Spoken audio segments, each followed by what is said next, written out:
Hi. Welcome to episode 190. 190, right? We're at 190. We're at 190. Yes. 190 of the Planet Destiny podcast. And this week we have your usual roundtable of hosts. Danfinity. Hi. Aura. Hello. And our special guest for this week, the one and only Mr. Young Khan. All right. How's it going? Good, man. Oh, dude, glad we got the Drifter in today. That is literally where I live in that game. Yeah, me too. Awesome. Well, we have a week of Destiny news to talk about today. Really? Something happened? A little bit. So, before we get into all that stuff, we're going to talk a little bit about our special guest here, Mr. Young Khan. How you doing? Thank you for joining us today. It is my pleasure. Well, I believe I'm going to try and honor TBL's interrogation ways. So we're gonna start off. The first question that he always asks all of our guests: how did you get into gaming? Go. How did I get into gaming? Yes. When was like your first exposure with video games? And Oh, that's Nintendo. Super Mario Brothers. That was easy. That's a good one. It's a good answer. Good answer. Christmas happened. There was a commercial.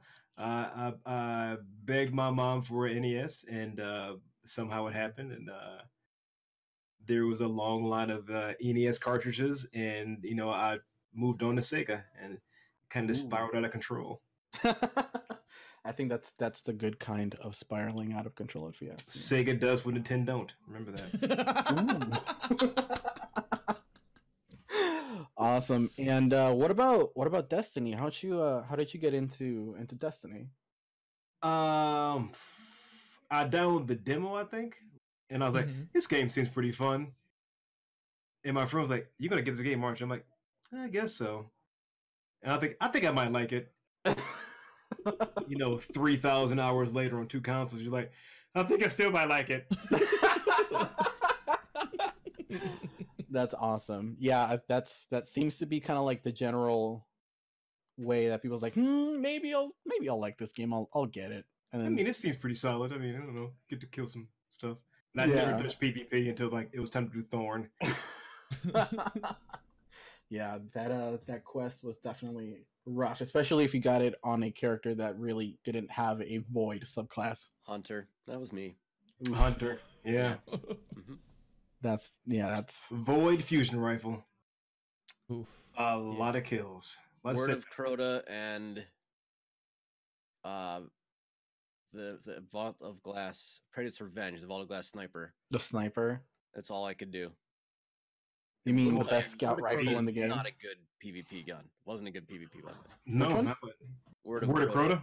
was Oh terrible. no! I mean, that wasn't a The Tic great Tac gun gun. overall. Yeah.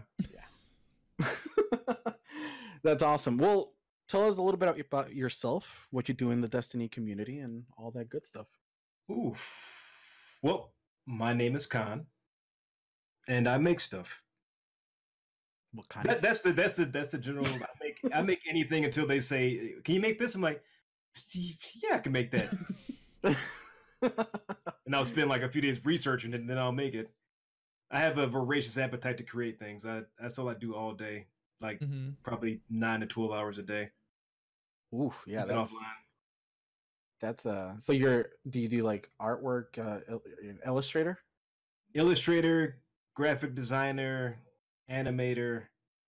I whatever they say, can I have? I'm like, yeah, I can try that, and then I'll spot some miracle of fury. I make it happen. Do you do t-shirt designs? Yeah. I can make it. Yeah, it's just emotes that are more complex, right? Yeah. It's GG easy. Yeah. Larger emote. Yeah. Like somebody, can you make mascots? I'm like, yeah. Took a course, and a month later I was making mascots. I'm like, yeah, it's fine. Can you do alerts? Yeah, sure, why not? That's awesome. So where there's a will, there's a way. Yeah. Jack of all trades when it comes to the media design. Oh yeah, I'm a specialty because I'm not good enough in one thing to do one thing. So I'm not gonna do everything and like half-ass, and like I can kind of move on from there, I can't specialize in painting. I like, well, I got to pay the bill, so I'll do whatever you ask me to. So yeah, I mean, I've definitely seen your artwork in Twitter. I follow a lot of people that share it. And it's really cool. I really like your style. So how long have you been like illustrating and designing for? About 2 years now. About 2 years and a couple months. Okay. Yeah, you have like a pretty large repertoire of emotes and designs done, don't you? We're at 2,400 emotes in 2 years. Holy mother of crap! That is amazing. Awesome. I think 50 logos and mascots, 14 Twitch rebrands, and I think 30 profile pictures. Wow. That was accounting like 2019, like leading up to right now. So yeah, 2018. Dude, that's awesome. I've always respected, artists like that just have the creative vision, because I know my expertise is a stick figure, so that's as far as I can go with that. But yeah, that's how you start. So how's your weekend Destiny, everybody? Did you play some hot and spicy Crimson doubles this week? I have a story. Tell the story. Story time. I played Crimson doubles today, and shout out to Weiss, aka Jose, as my duo's partner. I didn't realize it at the time, but I ended with 69 kills in duos. So my emblem that I picked up later that shows your kills, I went to the whatever, I forget where I grabbed it. I grabbed it from somewhere and I looked at it. It said 69. I was like, what is this track? It was like kills in Crimson doubles. I was like, I'm never playing Crimson doubles again. This is the end of my Crimson doubles career. It's over. 69 kills. We lost the first game we played. I thought I was on the wrong super. I popped my super and a tether popped out. It was really awkward. I had just gotten back from work, so our first game was kind of brutal. But after that, we dialed it in, adapted to the play style of the game mode, went undefeated the rest of the way. We got most of the important gear. You got the bow, you got the sparrow, and there's the ghost shell. You can go after the ornament for the Wardcliff coil, and there's the emote, right, which all be left in the loophole for me outside of engrams and Eververse stuff. So I got everything that I believe is important to me to acquire. It is it's a unique game mode. Almost everybody we played against had experience in Crimson duos. They had the emblems. They showed the kills. We played against a few people who knew who we were. I was kind of surprised about how not professional but serious people were taking it. Oh yeah, it was not a for the faint of heart environment for us. And thank God for suppression grenades and skip grenades, because that made the world of difference for us. Yep. We shut down every super, and our enemies consistently had damage on them, so it made our engagements a little bit easier. That is rude. That was my Crimson experience. 69, baby, 69. So hold on, were you running double skips? Shinobu's Vow was the first thing I went to. I went to Arcstrider for a couple of reasons. One was skip grenades. The other was being able to block. Yeah. Being able to dodge in the super. Tether animation when you're playing twos, it's just too slow. Yep.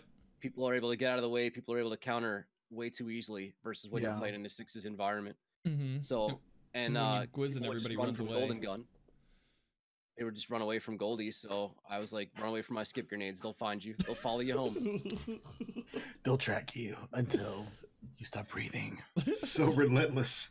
They really are. They really are. Rude. Go on, Dan. Oh, I was gonna say I pretty much ran the same thing except for like the propeller. Okay. Yeah, middle tree. Yeah. Yeah. So like, I'm gonna call it that from now on. By the way. Yeah, it's now the propeller. It's now a biplane. But yeah. So I ran that. I was also running. So I kind of miss some of my old loadouts, namely the Ikelos SMG and Quickfang.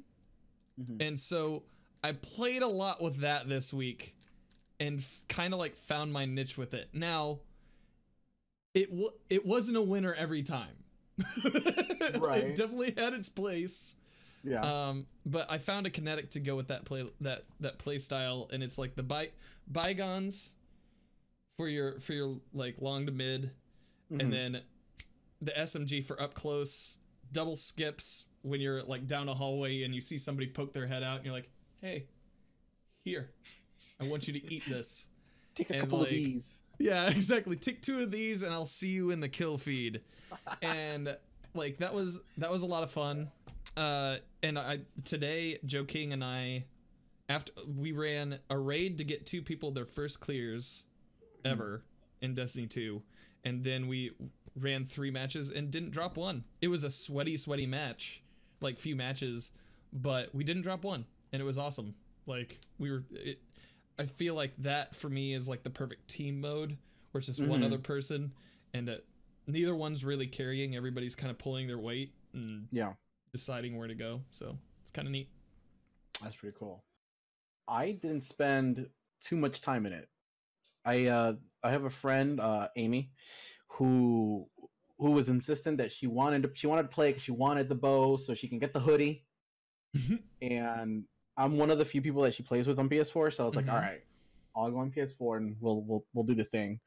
Oh my god, dude! Like that first match was just relentless. It was a suppressive Titan and a hunter who was using the Young Ahamkara spine gauntlets, so their trip mines were like rough. And for some reason, again, I'm dumb in the Crucible sometimes, I kept running into his trip mines, and with that exotic, they're stronger. So I don't know, I think it was the buff that was doing it, but this dude was throwing trip mines left and right. Like it straight up looked like out of a mission. Some corridors look like out of Mission Impossible, where it's just like laser beams all over the goddamn place. But it was sweaty, dude. And I don't have any really good weapons on console.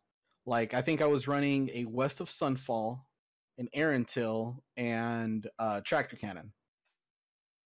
And oh wow. Yeah, that was the last night that I played Crimson Doubles after we got her bounty. Yeah. Funny. For me, it was either Luna's Howl, Supremacy, or Blast Furnace, Erentil, depending on how the people we were playing against were playing, because Weiss was on his shotgun and his Not Forgotten the entire time. So I had to adapt to try and play the long range if they were trying to play a little bit more passive.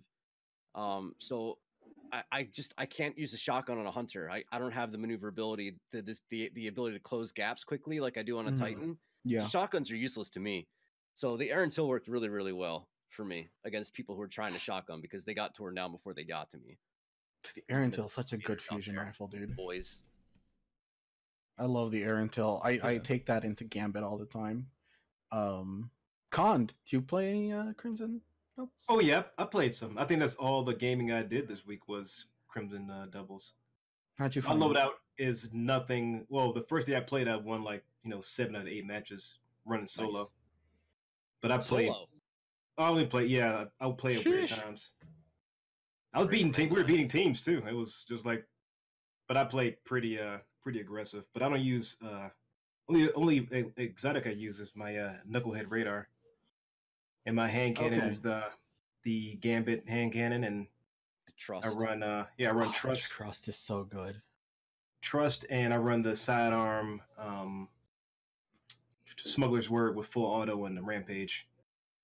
So I'm pretty yeah. Damn. Nice. It's a really good sidearm. It's got high impact rounds, and it's just I put that the Icarus grip on when you jump down on people. It's that that sounds pretty nasty. Oh yeah, and I don't like run a grenade. I didn't even think about the grenade buff. I just run incendiaries because incendiaries. Fire. Just the way they just hit that wall and they chip off the wall and they hit they hit the corner. You can feel like land their feet like, oh, it's on his feet.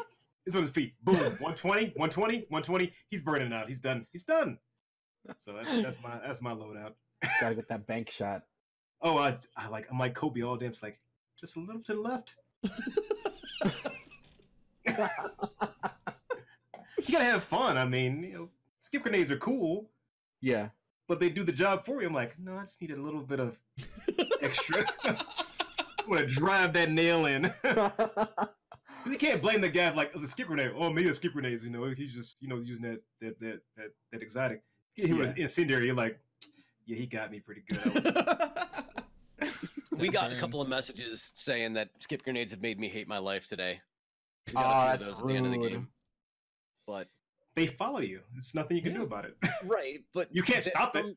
Some playstyles kind of lend themselves to be encountered that way. Like if you're just sitting around a hallway with a shotgun, I'd be a fool to just walk around that corner and be like, Yeah. "How you doing? Yeah. Girl Scout Incendiary. cookie season. You have any Samoas, dude?" I might get a Michael Jordan. And you got to hit up the corner, off the sign, off the skull of the Amankara, nothing but net. Yeah. That's so good. Yeah, see, like I haven't tried it on PC because I'm terrified of what I'm going to encounter. But what I played on PS4 just made me miss my Controverse holds that much more. Because that grenade is great. Which exotic is that? It's the exotic that when you are holding the grenade as a warlock, it kind of gives you damage resistance, so you can survive like a shotgun shot. So yeah, I miss that. But I don't think I knew Oh. that existed.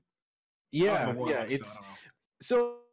so one of the benefits that it does is like it'll give you the damage resistance, but it also there's a random chance of you getting like a certain percentage of your grenade back. Most of the time, you get like 80 to like your entire grenade back immediately. So you'll have just constant like handheld supernovas that can one shot people. It's kind of nasty. But ever since they neutered Nova Warp down to the ground, I have a hard time justifying. No, give me that thumbs up, Aura. It was about time.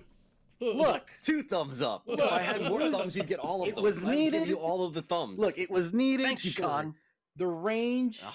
was dumb. I can admit that, but they just stomped that super and that entire like tree to the ground. You dude. got Spectral Slova Blades is back. next. I don't want to hear it. Here's Look, why that's okay. It was too fast for a warlock. Hunters came with it fast in any super. It had to go. Look, Yeah. man, y'all could have just taken us out with a golden gun from Well, like a mile no, away. It's like That's- 2 golden gun that's shots. fine. That, You can keep that Nova Warp if Spectral Blades can be that fast. 0.5. Win. Yes, I agree. No, with that's Con. fine.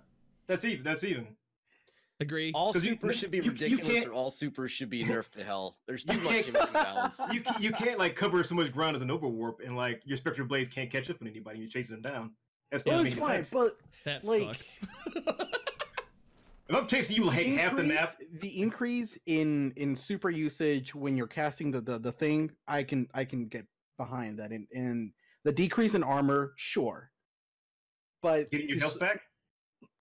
I mean, that's a warlock thing in general. But I mean, it wasn't even that much. It was a little bit. But anyways, I digress. The slowing down, I think what like overkill it for me was slowing down the animation of when you're actually doing the charge is just Hmm. silly. Like that is like I mean that super now is pretty irrelevant both in PvE and PvP. So it's just like okay, all right, well, moving on. Hmm. But It had its day. It had its day. Yep. yeah. Those days are over though. Let it go. Let it go. Was there anything from Crimson Doubles this time around that you guys were missing that you wanted? Any of the rewards, or just playing for fun? I don't even know why we did it. I think I was on Tuesday. I was doing something, and then Weiss was like LFGing a raid, and then he was like, "Our LFG group quit before we started," and I was like, "Sounds familiar." Yeah. And he was like, "You want to play duos?" I was like, "Sure, why not? Let's just." Honestly, for us, it was more fun than anything else. Like the fact we got loot from it was a bonus. I didn't fire a shot of the bow. I didn't ride the sparrow, and the ghost shell, in my opinion, is disgustingly hideous. Like But the sugary shell. no, not the sugary shell, the one that you get from Shaxx. The sugary Oh, shell, I think, is okay. the Eververse one. I'd have been psyched about that. Yeah. It Mhm. was the like almost kind of looks like a bow tie, but it's a bow like almost like a 4-leaf clover kind of thing. It's weird. Yeah, it's not it is- super it's a attractive. little It's not a weird. good looking ghost in my opinion. Yeah. But so no, we just ended up doing it. We only did it for the one day, Mhm. and we both Mhm. got enough to get all the gear we wanted, and we were like, probably not gonna do that the rest of the week. And like I said, 69 kills, so I can't ever play it again. But you got to leave it at that. I mean, Yeah. if you play again, you have to like hit 420 if you want to reach another Right. milestone. Right. You know? Yeah. Or 360 no scope. I don't know. Yeah. The only other stuff I was doing was I was trying to get caught up on triumphs. I did a couple of the supers triumphs on a hunter. You got to kill enemies that are tethered in the bottom tree, which is like actually harder than it sounds. You got to It's kill like, very 4 hard. tethered, because it barely tethers anybody. Yeah. So I did that in the blind well, and I got the Dreaming City chest. I'm trying to get all those done, all Yeah. 10 in 1 week or whatever. Did you get any of the hidden weapon triumphs? No, I didn't. It's like get 1 kill with a 2-tailed fox. It was killed the entire team with 1 round or 2 rounds, I guess, the 2-tailed fox. Mm-hmm. It was, what was the other one? One's with Vigilance Wing, and Vigilance then the other Wing, one right. with Crimson, I believe. And the Crimson was the other one, yeah. There's 0 triumph score. Yeah. Oh, are And these if zero? it's 0 triumph score, I Yeah. struggle to understand the reason behind 0 triumph score and why I have any motivation. Yeah. Yeah, that's true. It's not like because soloing the Shattered Throne is also a 0 triumph score, Yeah. which kind of blows my mind a little bit, but that's 0 triumph score. But that's like one of my greatest achievements in like video game history. Right. Mm-hmm. So the motivation to do that But- was just to say I did it. Yeah. You got the emblem for it though. Like Right, you get the you have emblem out of that. it, right? So like at least there's a reward There's there something outside to of, like, show for the effort. Yeah. Right. But when it comes to this kind of stuff, yeah, it has 0 point score, and that's been the same for every event going forward. Yeah. Now, and like, I don't know how tough it is to add like a point system to that, but Well, I'm just trying to understand where the player-based outrage would come from yeah, if they did put numbers behind it, where people You would start added to get 50 mad. you Like, added "I'm never 50 gonna play points?" duos and get a kill with the 2-tailed fox and you have it yet. This sucks, stupid. Like, I want my 50 points, but like I don't understand yeah, why you Yeah, have a that- triumph if there's nothing other than to say that you've done it. Yeah. Yeah. It's weird. Then again, do the points really matter then?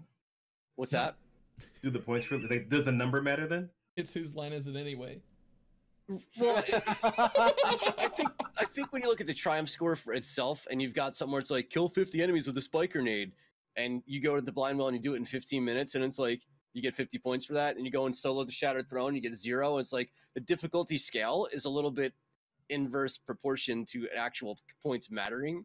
I don't know what the top triumph score is, 70 something thousand right now, Yeah, and I'm at like 50, and it does kind of feel good to be like, this is how much time I've invested in this game. These are the things that I've accomplished while I've played it. Mhm. These are the badges of honor I have to show for it. When I played Call of Duty, I was one of the only people on the planet who used the javelin as a weapon, and I was so damn good with it that I got the emblem for 500 multi kills and 250 kills with it.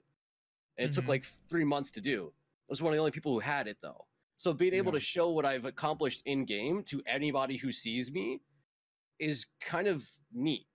Might not Yeah, matter but- to everybody, but It's neat, but do you even get to see anybody's triumph score anymore unless you like click you and have open to have the the emblem screen? on or inspect them. But Yeah. yeah, Yeah, it's not like back in the day when you saw like a grimoire score in somebody's name. yeah, right.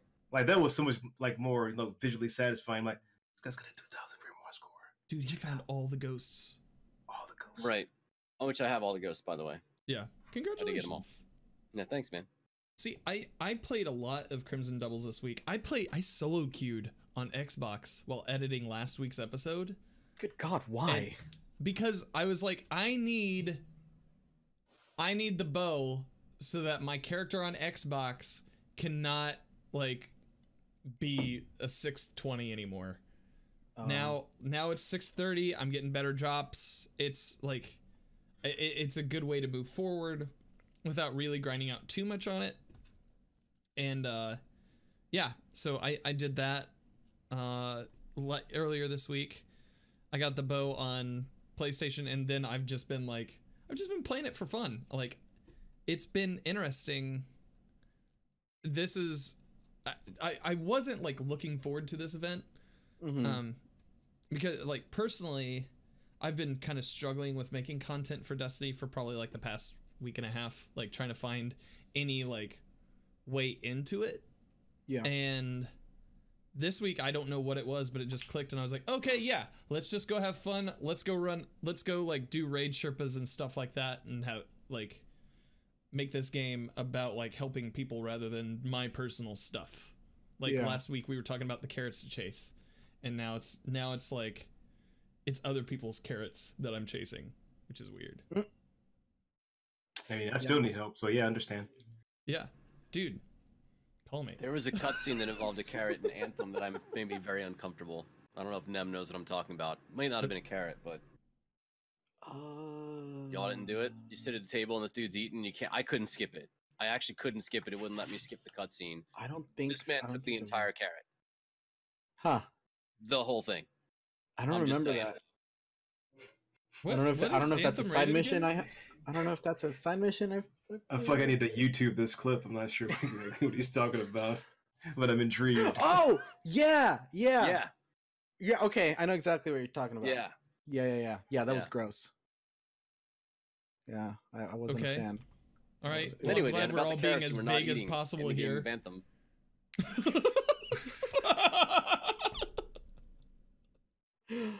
Yeah, I mean, I personally didn't have any real drive to play Crimson Doubles this time around. There's a couple of the ornaments that I'm missing.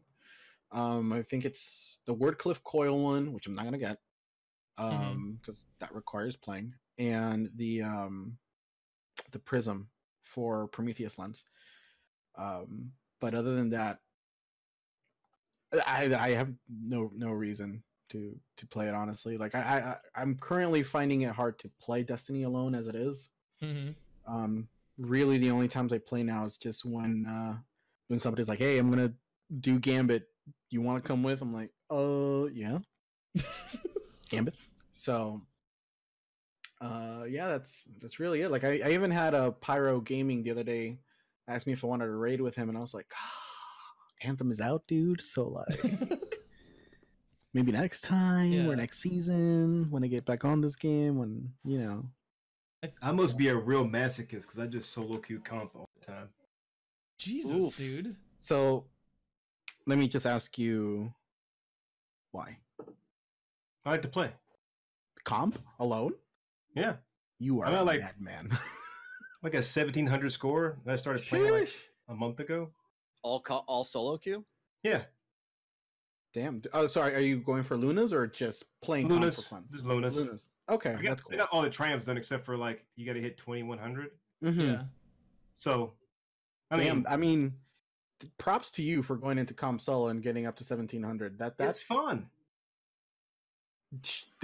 I'll take your word for it.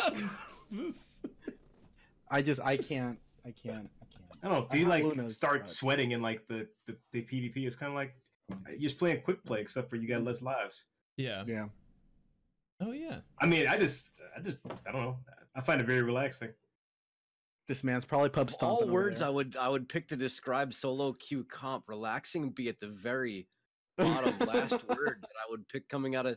That's interesting. I think the best thing about solo queuing on comp is when you're playing a team and they win like the first round, you get that motivation, like okay. You break the sniper out, and you like wait for somebody to come out the corner, like bang bang, two people die, like ha, ha, ha, ha, who's laughing now? You just wipe the team up, and like your teammates are like sending you messages, like how did you do that? I don't even know, man. That's awesome, dude. There's no way in They in- teabagged the first round. It is on. Oh, it's going down if they teabag in the first round, dude. Yeah, because people that are on teams, they get too confident. Like, oh yeah, we're a team of four. We're gonna wipe the team. It's fine. It's fine. It's all four. It's Because gonna teams be of four never lose. blueberries. Never lose. Never. Except to like Undefeated. 4 blueberries all the time. Well, seriously, like more props to you then if you find comp relaxing. I remember I got my Lunas and I was just like, peace. Mountaintop? No, I'm good, thanks. Like I don't even like. Mountaintop wasn't a grenade launcher, I'd probably Yeah. be more inclined to go after it. But I've been hit by it. I'm like, I don't Yeah. really care. yeah. Yotun kind of took its entire spot. You know what made it, It did. special? Yeah. Yotun does better than it. So And it tracks. Yeah. And it tracks, yeah. So Yeah. that's But- silly. I'm glad you're enjoying it. I'm glad there's Heck people yeah. out there that still enjoy playing comp because God knows as we trend into our topic of trials that we need it. Yeah. We need people who enjoy playing comp because I feel like when I'm looking and paying attention to what's going on in the Destiny community, especially as it relates to comp, whether it's Lunas or Not Forgotten, what I'm seeing more of is account recovery and Mhm. somebody Yeah. owning up somebody else's account, or 4 people owning up different accounts and going and doing it. It's very seldom that you run into people who are actually on their account doing the work for themselves to get it. Yeah. So it's nice to know that there's individuals out there that are still partaking in their own quests to acquire gear. Well, it's. I mean, one I've of been those- offered help before by like some Sherpas, and I'm just like, yeah, I mean, like if you want to play at 4 a.m., it's cool. I'll be up at like 5 a.m. Eastern time. You know, like, no, you don't. No. All right. You gotta I get gotta yourself hit some up- Australian. I gotta like Sherpas. I gotta get shake to like wake up in the morning like at 9 a.m. Like, come on, man, come on, baby, I need help now. Damn. Like, Yeah. get no. some Australian Sherpas with that internet connection. The That's how one you- time I did play some Austrian connection, I had like a 45 kill game in like Iron Banner. It was literally, it was like a 20 kill spree. And I felt like I'm getting shot, but I'm not taking any damage. Something is definitely wrong with this connection. I That guess is great. I felt like I was Neo in the Matrix for a second. I was like walking, guy shooting. I'm like, this must be what people feel like when you're raging. And I feel like a guy with a controller in his hand just snapping it in half. You could feel the rage through the screen, basically. You got reported so hard that day. Probably, and I deserved it. 'Cause I was wreaking havoc. Unholy hellfire was like falling down from the sky on those guys. It's like, I don't know. Poor I'm sorry. souls. I am so sorry. Oh man. Yeah, I mean, you're gone. What was it? So someone broke it down like I think last season about how to get like the pinnacle reward to get to Luna's, and it's like how many matches you have to play per week, and it's like really over time you can just progress by doing a little at a time and chunking it off. Yeah. And so yeah, man, hats You off to get you for bonus getting up points there, for man. the first couple matches a week, right? I think so. Something like. Well, they Yeah. used to do that. I don't know if they stopped doing that, but I thought that you got like 80 points off the bat or something like that from the beginning. I had a friend who hit I think it was like 2050 or something like that. Mm-hmm. And he stopped and he waited for the next weekly reset where you get glory points just for playing comp. Mm-hmm. And he got the Lunas just by waiting on those points to drop on his account so he can hit Fabled. I didn't know that was a thing. That's Yeah. Yeah. I was There you like, go. well, I should have thought of that, but Well, now that you say Glad it you now, got might it. as well wait and light it up. yeah, I think it's like 60. I think it's something's minimal that you get, but it was enough to push him over to Fable to get his Lunas. I without thought him I heard sacrificing. somebody talking about how that they took that away though. I'm I not sure heard if somebody they did saying for this that season, they but removed it, but But, because yeah. Marilyn Maverick was going after his, and I think he was waiting on something like that to occur, and it didn't work. The week Oh. it would have gotten him his, they took it away or something like that. Might be misquoting on who it is, but remember because that I know discussion. it still happens for Valor, because it literally just I got Valor points that way when I logged in to do the Zer video this week, but Yeah. to my knowledge, I didn't know if they removed that from the comp playlist, but I know for a fact that's how my bud ended up getting his Luna. But yeah, I mean, whoever plays comp for enjoyment, more power to you. Holy shit, yeah. I can't see myself doing that. But as Aura mentioned earlier on, I mean, we're kind of moving through the TWAB here. We covered Crimson Days. Iron Banner's coming back this week. I'll actually be playing it a little bit. Anything specific you're going for? I want the just- 100 packages. There's Okay. a triumph score for 100 packages in it. I don't know if it's in a single season or in total, but I'll probably end up playing to wrap that up. Yeah, there's this week he's bringing the scout rifle and the grenade launcher. But also this is your last chance to Right. hop on Iron Banner and Mhm. get this season's armor before it goes away forever. So if you haven't done that, this week is going to be the week to do so. Yeah. Let's see. I had such high hopes for that armor too. Like it was looking really good till I got my cape, the cloak. I was like, It's a pain. There's The stats on it are all like mobility and armor too. There hasn't been No. recovery for a hunter on a set of armor 2 seasons in a row now. it's just man. whatever this is up top. This hideous amount of Yeah. Metal. like I saw the cloak in like the store. I'm like, I saw it back. I'm like, that looks pretty slick. Yeah, And I saw the headpiece. I was like, that looks horrendous. man, you look like a Power Rangers villain. The entire there's so many cloaks that make you look like a Power Rangers villain. The Crucible one this season, like it's got the little cockatiel thing that's off the top. of the head. I don't. It's dude, so yeah. man. What's the I'm one not a from fan. the Forge? It's like a half Where- bull. Yeah, It Like makes you look like you're like balding. yeah. It's whatever they're doing. Just go back to like the regular aesthetic of Hunter Just one of cloaks. the. It's just I actually read a quote from a dev. I want to say it was Roderick Weiss that they designed overall not hunters, Titans and Warlocks to be symmetrical. Mhm. And then the design for hunters was to go for asymmetry, but there are still a few pieces of gear that they threw in there that are symmetrical, and that's one of the reasons why like a lot of this gear for hunters is just all over the place because they're specifically designed to be asymmetrical and kind of like all over the place. Yeah, Tattered asymmetry shade. is fun. yeah. Asymmetry is fun. Yeah. But I'd like Just something don't to have tie the whatever- room together. Whatever You this know? is. Like if I had like a half scarf across my face on this way, Hell over yeah, dude. my helmet. Yeah, you guys are sold on that, right? Yes. So the aesthetic that's pleasing. Whatever this mess up top is, this bird's nest, whatever this, Yeah. I don't know what that is. They need to take that out. I don't know. Stop, please. Yeah, it's weird.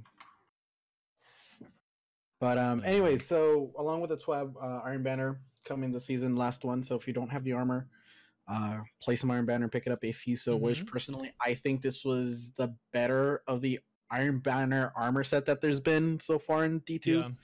I wasn't would a agree. big fan of the first two sets that Iron Banner brought. I do like the cloak from year one with the season 3 ornament or season 2 ornament. It's like I can't even remember the name of it, but it looks really nice. It's like it's just a straight up mantle with like two little what look Oh yeah. on the side. I like that one a lot. Like that's the one that I use if I'm gonna make like an Iron Banner set. But yeah, that's gonna be starting on February 19th through the 26th. So Mhm. hop on if you don't have any, if you want it. But how about we move on to the big subject of the week? Are you talking about Season of the Drifter appearing on March 5th? No, but that will be coming. Okay. All right. Well, Um, what are we talking about then? we're going to be talking about trials. So Bungie this week had a Bungie bounty where they were playing Crimson Doubles, and the chat seemed to be focusing on one thing over the actual stream, which was Trials of the Nine. And we finally got an update on this week at Bungie. And unfortunately, for those that were Trials hungry, it's not looking great for y'all. So, from the Destiny dev team, just to kind of recap what's going on here, as longtime Destiny players know, Trials of Osiris was released in May of 2015 as the original high-stakes weekend PvP event. Trials had an amazing impact on our game and our community. It was a pinnacle venue for players to show off their best skills, strategies, and gear. The 3v3 elimination mode combined with the card system created a coveted reward, earning a trip to the lighthouse. Now I'm skipping down a little bit forward. With the introduction of Trials of the Nine and Destiny 2, we made a few changes to the formula, which never really hit the same mark, which a lot of people can pretty much agree with. The new Trials of the Nine really didn't sit in well with a lot of people. Yeah. We were unhappy with its role in the ecosystem. The new activity wasn't achieving the goal of bringing in the community together every weekend. Both Destiny and the online PvP scene have evolved since 2015, so we don't believe bringing back the 2015 version of Trials of Osiris would accomplish what our goals are today. And until we have a solid prototype for a pinnacle PvP endgame activity, Trials is staying on hiatus indefinitely and will not return over the course of the next few seasons. When we have those new plans ready, we'll be sure to share them with you. Thoughts? All right, so real quick, I just want to go on record because the past couple weeks I've been saying that Trials is done and they're just waiting to strategically release it. at a time that would draw more players in, and I was dead wrong. I just want to clear the air to that. Yeah. I was shocked by this swab. I think a lot of people in the community were unhappy. Yeah. So I want to talk about a little bit about what we talked about on the channel on Friday. And when you look at the big picture of Destiny and you look at all the things you do to acquire endgame gear, milestones, all the milestones you have to do, all the bounties you do, all your nightfalls, your raids, it all builds up to playing at a level where your power level matters. Mm-hmm. And there's 2 instances where your power level, well, 3, where your power level matters right now. There's Scourge of the Past raid, there's Iron Banner, there's Niobe Labs, which I don't know how many people out there are even remember that it still exists, let alone playing it. And there's the Bragusia Forge, which is your other 650. So Trials of Osiris brought another place where your power level actually mattered. Mm-hmm. And part of I think a lot of people's frustration with the game is that there's not a lot of places to flex the fact that you've played all the way to end game. Trials of Osiris was one of those things that did that.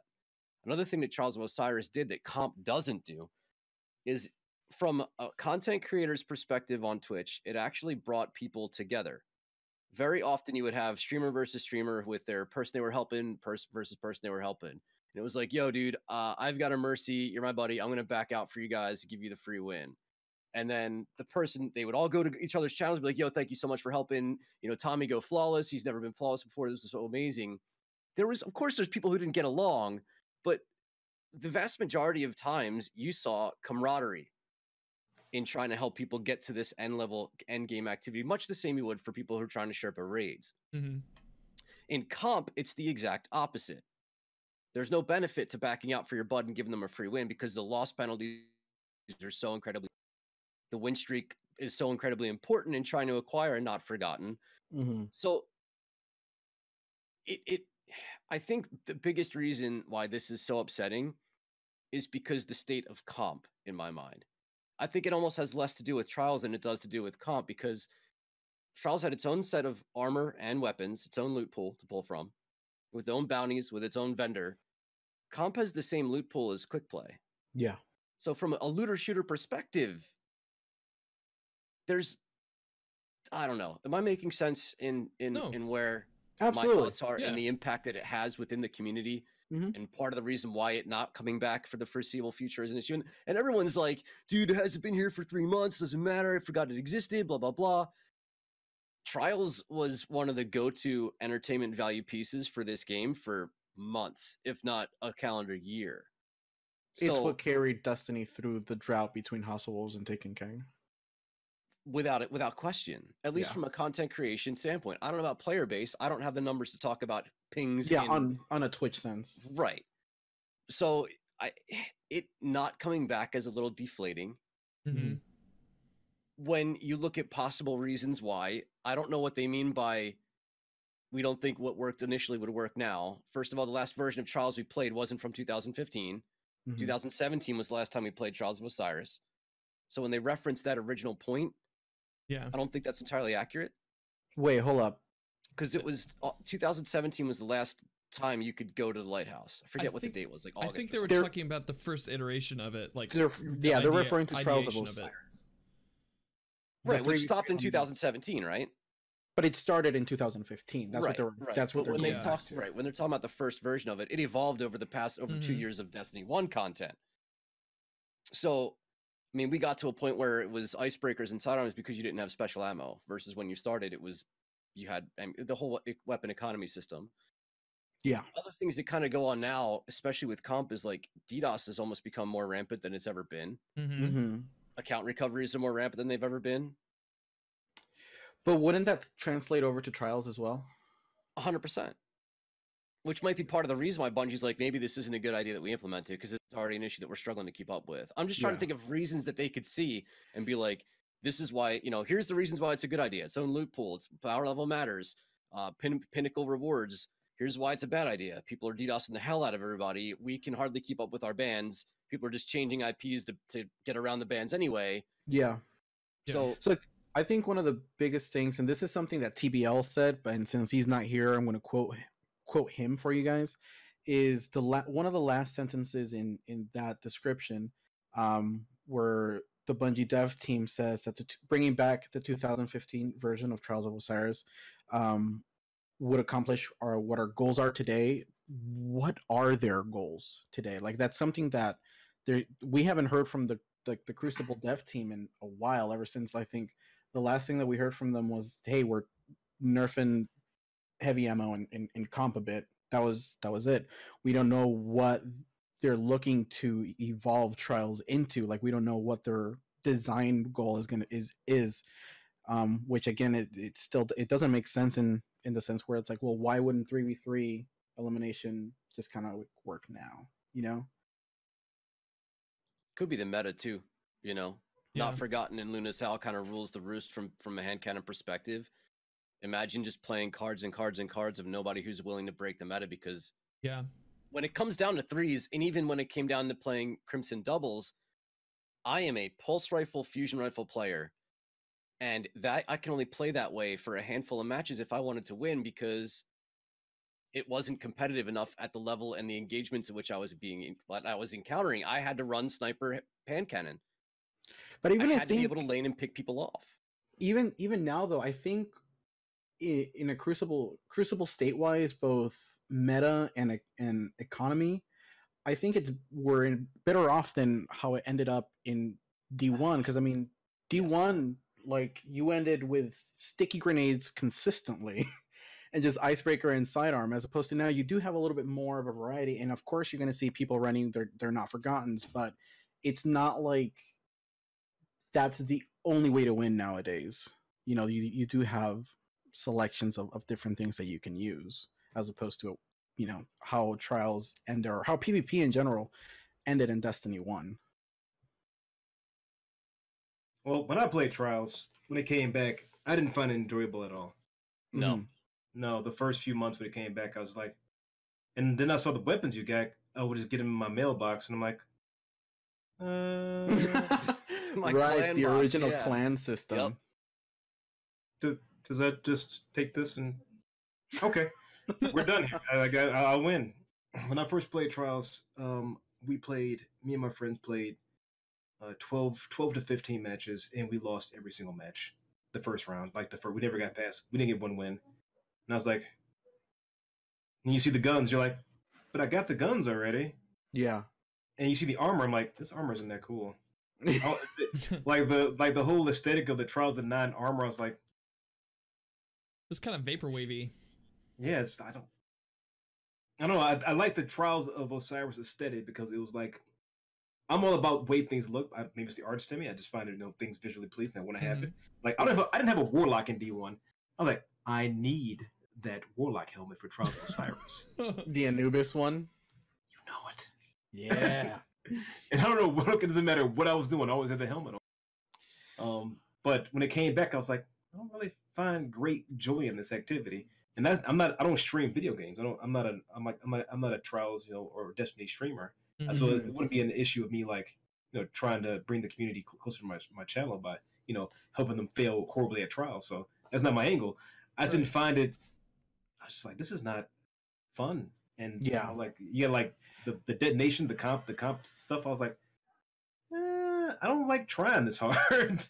Yeah, I personally, like, I wasn't a big Trials of Osiris player. Like, I think I played the majority of my Trials games back in year 1 when, like, the Thorn Firebolt meta was a thing. And the player pool was much more populated too. You weren't playing against sweaty players the entire card. Absolutely. Yeah. And D1 Trials was a lot of fun though. I found, like, even though we didn't go flawless one time as a team, and so I got like a hard carry like one time. mhm. I had a lot of fun just running cards. We like get to 4 or 5 wins and get my armor piece. Yeah. And you go home and you're like, oh, we had fun, right? You get your your what was it, the Doctrine of Passing? The Doctrine of Passing? Yeah, the Yeah. Doctrine of Passing. Oh, so good. Dude, that thing melted. It did. But yeah, There are no weapons like that now. They're like, no. what's the no, weapon there's from Trials that anybody has with the long walk? I think one of the popular ones, I mean, off the top of my head, was the Pulse Rifle, the Yeah. Darkest Before. Yeah. I don't had even that. think I got killed by that. I've never seen that gun in my feed.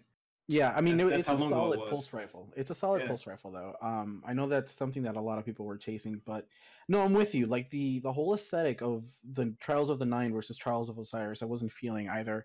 Especially, I mean, that Warlock helmet looked like a fisherman's helmet. Like, no, get that out of there.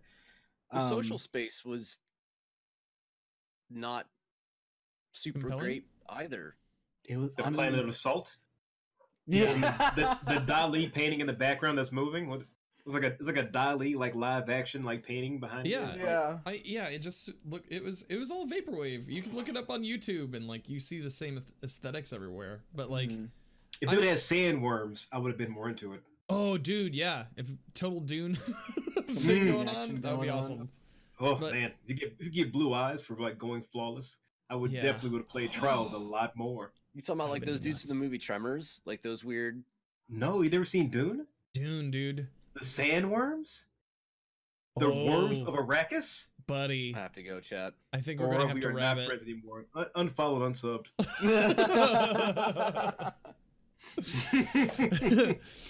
But no, like I was carried. I've been carried twice, one in each instance, and I Mhm. remember, or one in each game, and I remember like Trials of Osiris. It was for me, it was a lot more fun because I felt like I was getting better at it. With Trials of the Nine, it had like, because of the way they set up PvP, where it's just like hug your buddy and shoot, Yeah. and the dual primary system, I don't know, I didn't really get anything out of it. Mhm. Sniping it wasn't as rewarding in D2 either. Like in D1, Yeah. if you didn't know how to snipe in D1, you could gain the skill over time. Yeah, Like you could like get a longbow and like generally like learn how to drag snipe if you like took a little time to practice. I started sniping, I couldn't hit anybody. It's like leg shot, I hit him in the knee, and then all of a sudden you're like Yeah. pulling down, you're emptying your whole clip with every single shot. That took months and months and months of development. Like I didn't play Halo, all that was like in Destiny, months and months and months learning to sniper. And D2 is kind of like you get a sniper out, you get that drag, you shoot, like maybe you'll hit it, maybe you won't hit it. It's not exactly the same like punch you get in like D1. Like Yeah. something's always like a little bit off in the chemistry. yeah, And when you do hit a headshot, you're like, oh man, I did it. I think I got the formula down right. So you go to apply that same formula next time you go to hit somebody in the head, you're like, I swear I hit that guy in the head. No body damage? Nothing? No? Okay, all right. yeah. It's I don't know, like I think it would be interesting to see Trials of the Nine reflect Trials of Osiris in the current sandbox that we're in, but Mhm. once I think it's just a lot of people would meme, like you were saying, that you'd just run into the same thing over and over again. You'd have more people quitting out than actually doing anything else. When I don't know, like it definitely showed its age at the beginning of D2 just through like some of the design decisions that they made. And maybe they're looking at it and thinking, okay, well let's take it all back to 3. You know, let's see what happens. And maybe they've done some internal testings and been like, no, this is still not great. Yeah. Then I mean, Well, they did try with 4 and they brought back 6s. yeah. You know how weird that was when you play control with 4 people. It's kind of like, yeah. this is not a 4-person. Yeah. Like you can't be 4 for. I know back in D1 they had the sweat scene. It was 4v4. That was like it was like a big thing in the comp scene. The sweat and like sweats. And therein lies why a lot of, if not all of the Crucible changed when D2 came out, because it was because of a lot of the fan feedback. If you got And, one Slayer on a team of 4, and you Yeah. like 4 of your guys are kind of potato-y, that guy can pull down 30 kills and like easily. Yeah. If you got 6 guys, it's a lot harder to take down that. It's a lot easier to take down that guy who's slaying. Mhm. There's a couple of dominoes in play here. When Trials of the Nine first launched, you had a dual primary and a power system where sniper rifles and shotties were in your power slot. Was it ever available with the new weapons system? Mm-mm. I don't recall. No, because that came with Forsaken. That Trials was already gone by then. So Mm. you also have maps that were designed for 4v4, new maps that were designed Yeah. for 4v4, and you saw an influx of wet maps from Destiny 1 that were built on a 6v6 format to kind of give people more room. Spawns, it's kind of funny. I was going through my clips in Discord and I found clips of spawns in D1 that were awful. Spawns in D2 are actually a little bit better, even though the maps were built smaller than the maps in D1. It's weird. It was a weird thing, but There were some spots in D1. If you like pulled your sniper after you kill somebody, you could probably kill that guy again right on the spawn. yeah, yeah. Well, Joe Overrated does that. He in Destiny 2, he would do that in Trials. He would grab sniper rifle, he'd kill people in spawn, and make it to the other spawn before they spawned in because he knew where they were going to be. But it's like, what happens? Where do we go from here? You've got a player base that was kind of relying on something like this coming back. You've got a new season coming in that may emphasize strongly in a game mode that the majority of the player base voices that they don't like. Or we're not getting a new raid if we don't get a new dungeon, and this content release is similar to Black Armory. And I got to go on record saying that the more I look at Black Armory as a whole, the more I feel like it's rather a disappointment. Where do we go from here? It's gonna be a rough year for Destiny. I mean, up until whenever season of Redacted comes out, there's not gonna be a whole lot going on because I mean, again, like I said, Gambit is gonna be one of the primary focuses of Season of the Drifter, and we have to wait and see what the new Gambit experience is gonna be too, and what feedback they've taken from the player base and then translated it over into in game. But one of the things that I talked about pretty in depth about in Twitter about Trials is that you, at the end of the day, Bungie and the development team are technically, they're artists. If we take that in compare it to like a musician is not going to want to write the same piece for the next 4 to 5 years. They're not going to have the same style. They're going to want to grow, evolve, and change. At least Is I that would hope. musician starving? Well, Bungie's not starving. If the population goes down, they will be starving. Yeah, An artist will make whatever somebody buys. Yeah. All right. this is true. But being too Bungie- like high on a horse with your art will make you go hungry. Remember that? Yeah. yeah, Remember that, kids. but again, like they're gonna want to improve, and Bungie has always been about like stepping up their own ideas over. They might be looking at the landscape right now of all the other games that are coming out. I mean, you got to look at Apex's. Mhm. Once Apex hit, it was kind of like there was a chord struck about the PvE environment and how well that might turn out. And then Yeah. Apex hit, where there's a BR that I actually enjoy playing. Mm-hmm. I Yeah. find joy in, and I don't feel like I'm going to like die the first 30 seconds. Mm-hmm. So Is if you that a look shock? at, Do you feel like you're gonna die the first 30 seconds in Fortnite? oh, I do. Oh, there's not a feel. There's no feel involved. I just die the first 30 seconds in Fortnite. Okay. I like break my ankle like landing. Like we're dropping, boys. I'm down. Can you Don't get stop the me, blue guys. juice? Can you get the blue Don't juice ready stop me. for me, Dad? I don't even make it to a gun. I'm like, is this where we put the guns at? Bing! Just fall over. Yeah. And No, I don't know, something about the aesthetic of Apex reminds me of Borderlands. When you look at the weapons and they like to jump off, Yeah. like, I Yeah. see that. too. shiny. Yeah. I see So that too. shiny. No, I totally agree with you. Respawn did something really special with Apex. I'm not a battle royale guy in the slightest. PUBG, Fortnite, and Blackout all right through me, but Apex Legends feels good to play. Mhm. Like it just they have something right. But Well, they're the Titanfall. Titanfall was one of the best feeling games I've ever played in my life. Yeah. yeah, They but the had that movement aspect system down. is not entirely the same with Apex Legends that it is. with No, but you If can it tell they was, it pull- would be so it would be so crazy. it would be insane, dude. they pull from it. The thing about that makes Apex unique is that we found out about it like the Friday before it hit. Yeah. So it's not like if I'm in Bungie's dev room and I'm taking a look at what people are releasing this year that I have to compete with. Apex wasn't even on my board because I had Yeah. no idea. At least I don't think I had an idea. It that was kind of coming. a poorly kept secret for a while. Like Yeah. There was talks about it. Talks Yeah. about a Titanfall BR, yeah. And was Yeah. something like, oh, is Titan, does a BR come to Titanfall? I mean, that was the rumblings a couple weeks before. Like, what are you talking about? yeah, Titanfall BR. And I know a lot of people were like, "Oh no, don't do it, Yeah. Respawn." But then they bring this monster out, and everybody was like, "Whoa, this is amazing!" You know, so like they did well with it. Yeah.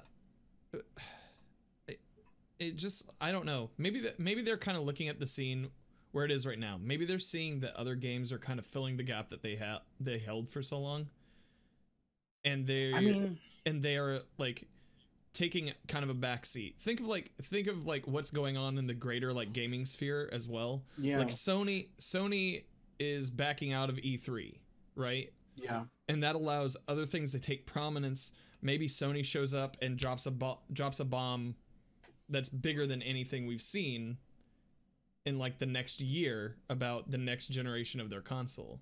You could see something along those lines with Destiny, especially with the talks that I've seen on Twitter, where people are like, well, maybe like contractually they have some lead up with Activision, right? To like, I mean, they were making the design choices and Activision was the publisher for sure. Mm-hmm. But maybe we could see them kind of like pulling back a little bit, surveying the landscape, and then interjecting later on this year, next year, or whenever they release Destiny 3 with something that's truly groundbreaking that like is phenomenal. I mean, everyone complains about us bringing stuff back from D1. You know, whenever you get something from this is recycled, this is recycled, this is recycled, Yeah. and they bring in something new like Breakthrough or whatever. This is not good. Yeah. So if they had internal testing on something, and they were like, we probably should not do this because we were probably gonna look really bad because it probably was not good. Yeah. That it might sound like, oh, how could it be not good? We all loved it. I mean, you loved it then, but you might not love it now. And they probably had testing like, this is not as good as we thought it was. Yeah. Like everyone has that throwback feeling of like, but I just want to, have a, I want to do that thing I love so much. Mhm. It's like going back to play. It's like going back to play, like Legend of Zelda on 64. Like your memory of it Mm-hmm. may be amazing, but compared to what's out now, you're like, why would I play this? Yeah, it's like meh. Yeah. Like the idea of it may sound better than the actual thing that's in front of you. Looking back with rose-colored glasses. Yeah. I mean, it was amazing back then, but look what games were out back then. What was competing with it? The thing is, though, is that like I hope that Bungie doesn't look towards like the battle royale scene because it's been going on for a while now. We may be riding the tail end of the popularity of BRs and stuff like that. So, if whatever next iteration of Destiny may be, just I kind of hope it doesn't take that route. Yeah, I mean, we're definitely. I think we are definitely at peak battle royale now that Tetris has one as well. Oh my god, that's right. But Excuse me? Tetris 99. Tetris 99, dude, look it up. But like, I don't know. It's interesting to kind of look at it like they're not just sitting on their hands, being like, well, Trials didn't work this time. Like, they're definitely working on something. Going back to your like illustration earlier, Nim, whenever like somebody's writing an album, you don't just write 13 to 12 songs and then put that out. Yeah. Usually you write like an overabundance of material in order to hone that down into what you feel is the best possible resemblance of you at that time. And maybe that's what they're going for. I'd rather have something really good than something like mediocre. Yeah, because we have that problem with Curse of Osiris. Mm-hmm. We had that problem with we're experiencing that problem now with the Black Armory. Mm-hmm. Like I had fun the first couple weeks, even though there was like a little bit of a gap or wall to like the content because of the leveling. I eventually had fun with it, with my buddies. But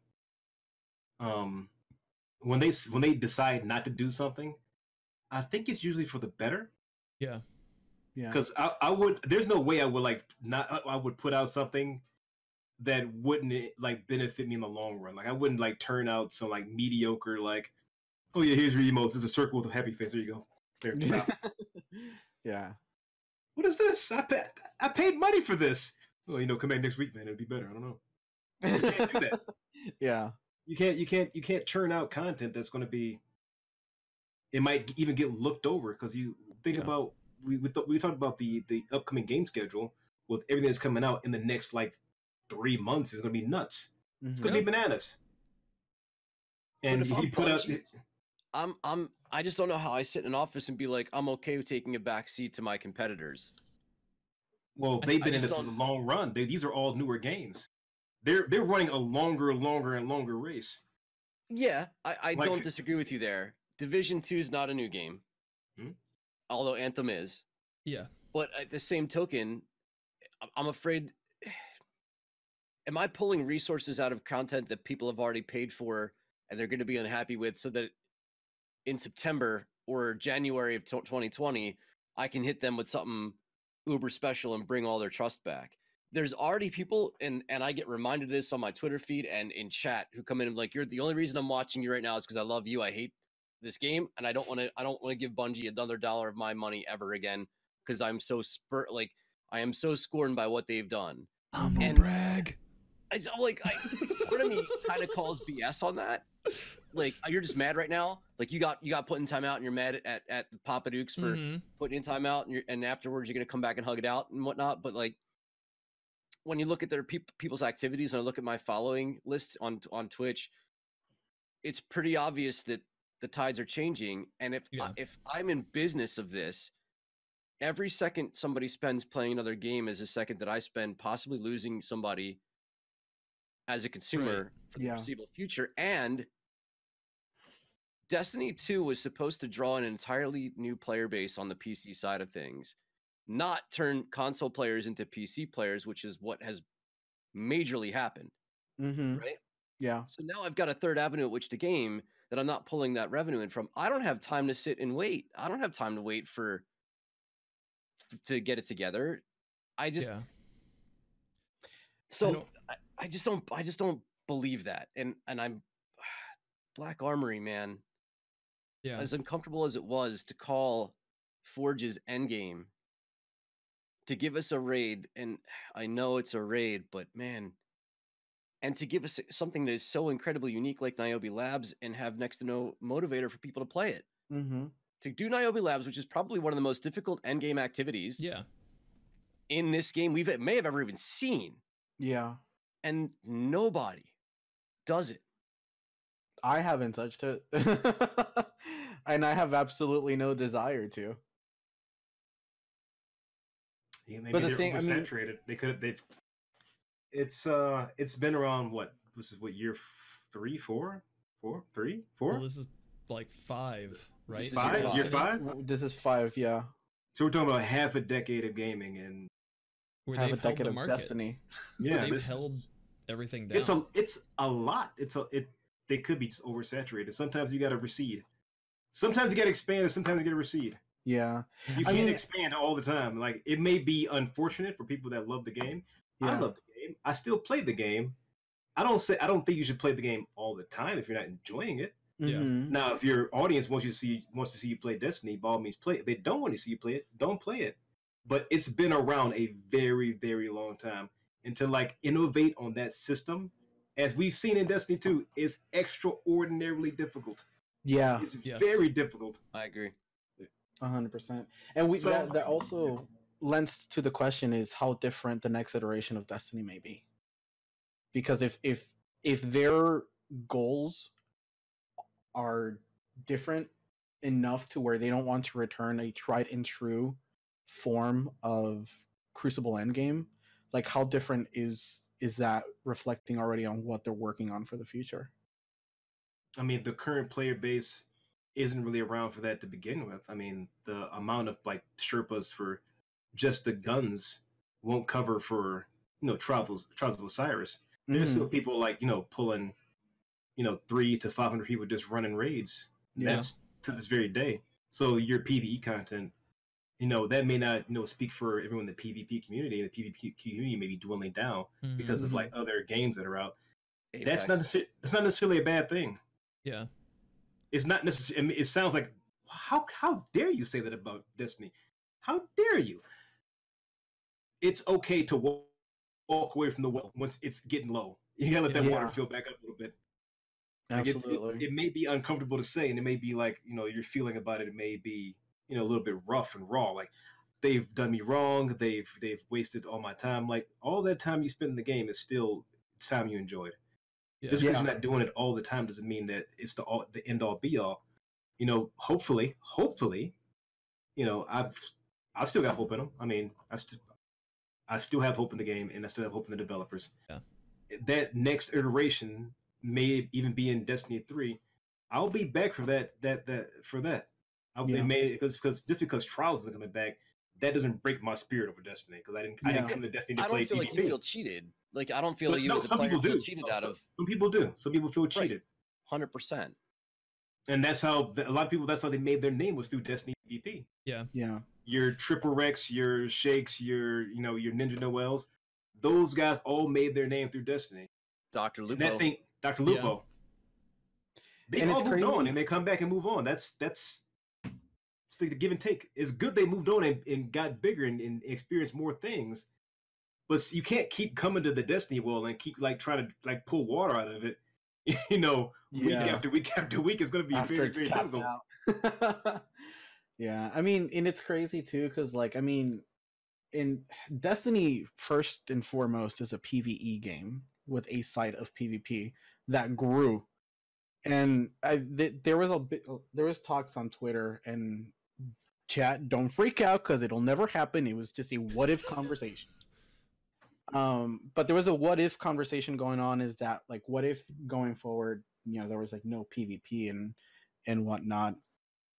And again, won't happen because PvP is now ingrained into the lore of Destiny. But I think it would work in a game like Destiny, if they were ever to do that, because they have so many resources in terms of lore to pull from to support that. You'd have to blow out all the content that we have. You remember all the iterations we have in D2 where they brought in the lost sectors and stuff like that, and the hunts for the people from the Prison of Elders. Those things are all interesting and fascinating parts of the PvE content, and that can be expounded upon greatly in D3. Yeah, if those things were a 2-day quest to hunt down the guy. Yeah.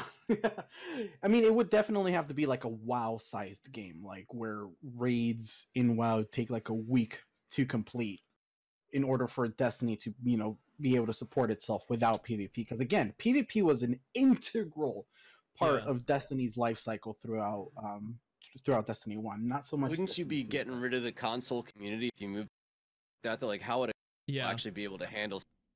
Final Fantasy does it. But on there's console? a monthly there's a monthly charge for that. I pay $5 a month. I'll pay $10 a month.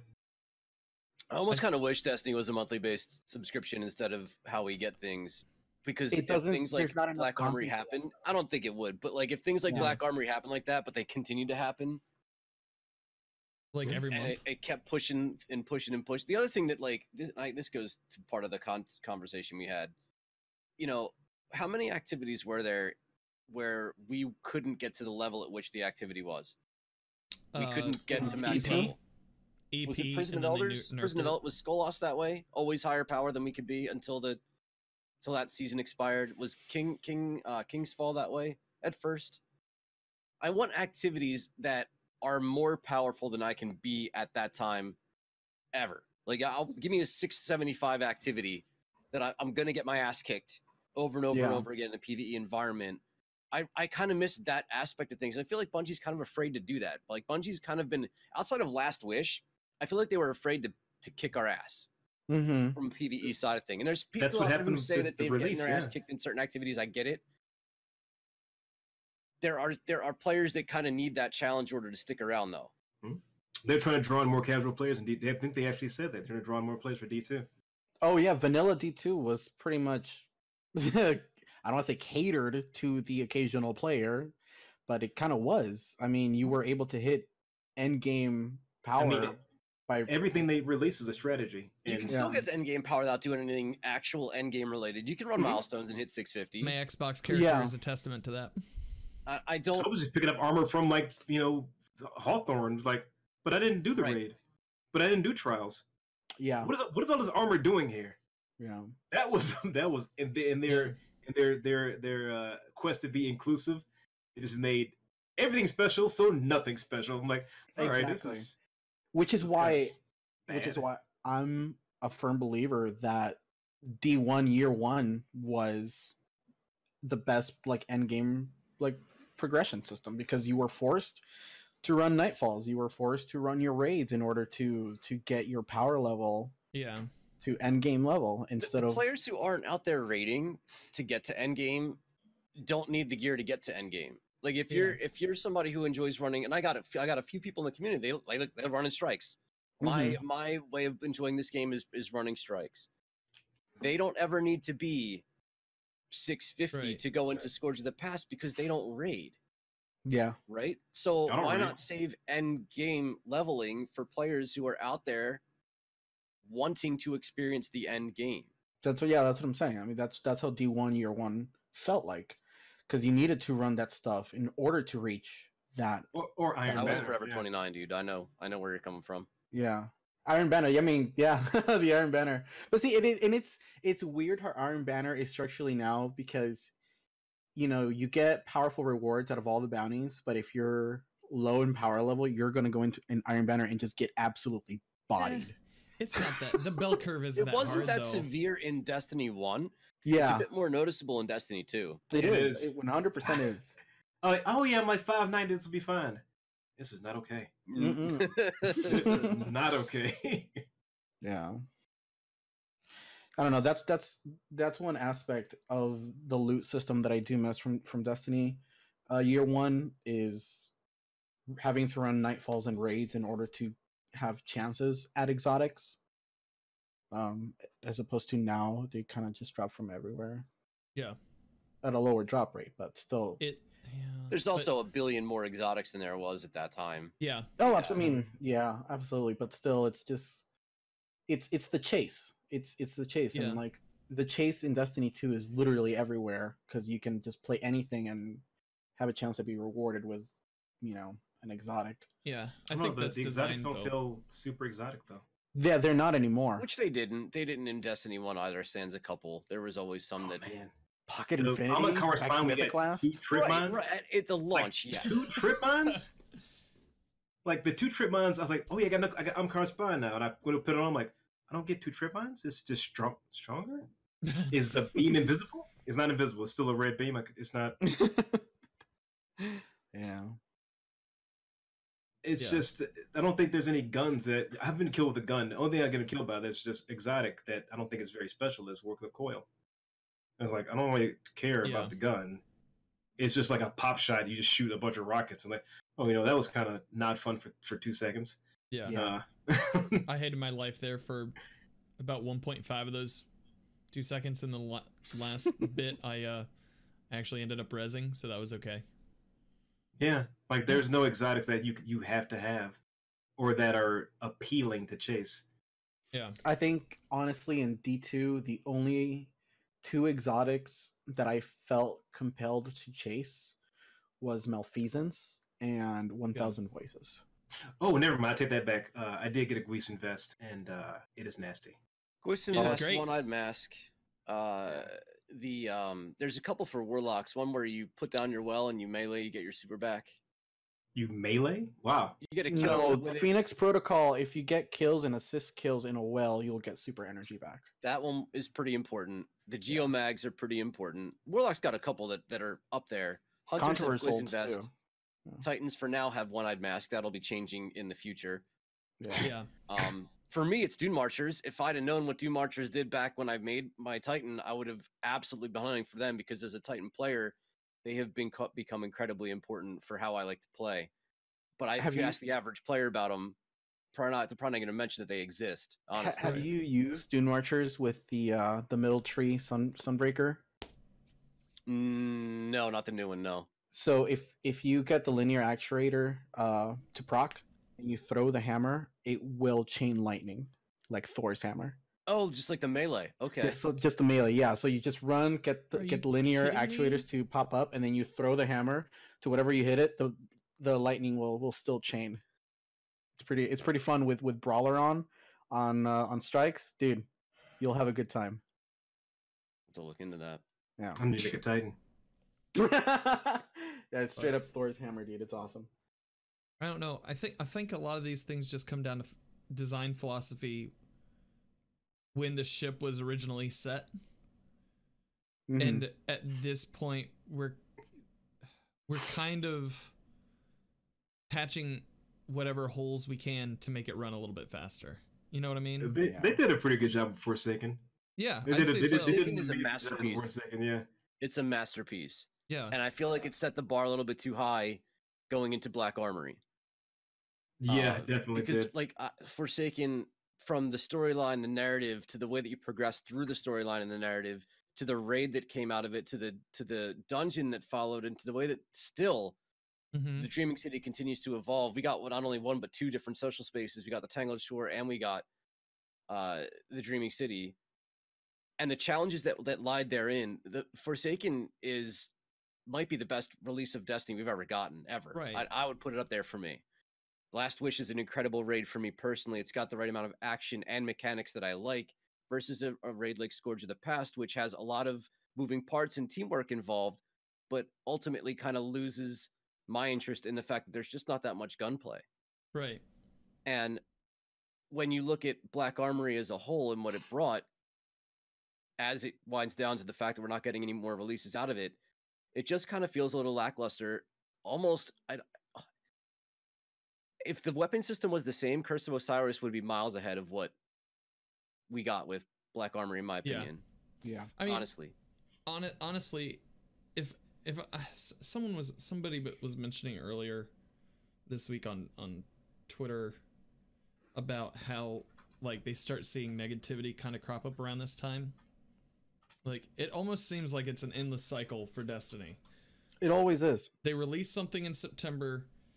By the time this time rolls around, you had that with Crota's End, you had that with Curse of Osiris, you have that now, where it's like, whatever they give us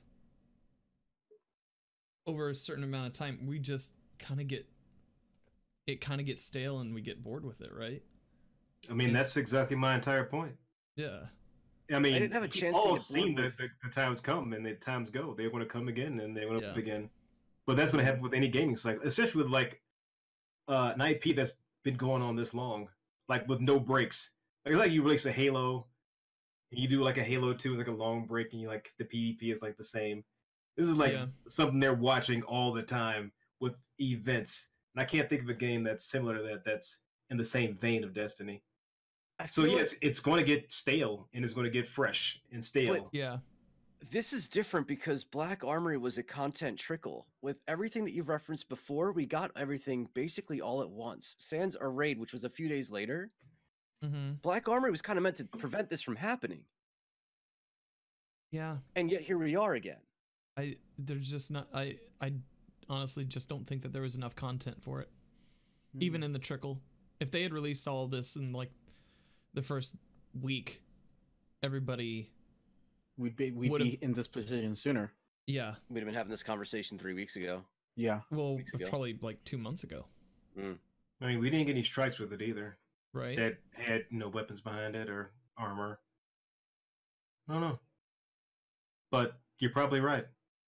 It was, I think, the whole Black Armory DLC, even though it was a great idea on the surface, was kind of like just a repackaged and stretched arms day from Destiny 1. Yeah. Well, I mean, Mhm. we talked about how we talked about this like a couple months ago. How like there was supposed to be like an arms week. There was supposed to be like an event, and Yeah. basically Ada takes that space. You get weapons, like you get rotations of weapons from her that you can do bounties for. It's essentially the same thing. It was arms week from Yeah. June. So I mean, like, I mean, her new mods are nice though. yeah, Yeah, they that's really very are. true. That's very true. But I like, They're kind of, you don't know about them unless you look at the content because it's like on the screen over. You're like, she has mods too. I didn't know that. yeah, Yeah. and yeah, I don't know. Well- A lot of it's just design decisions.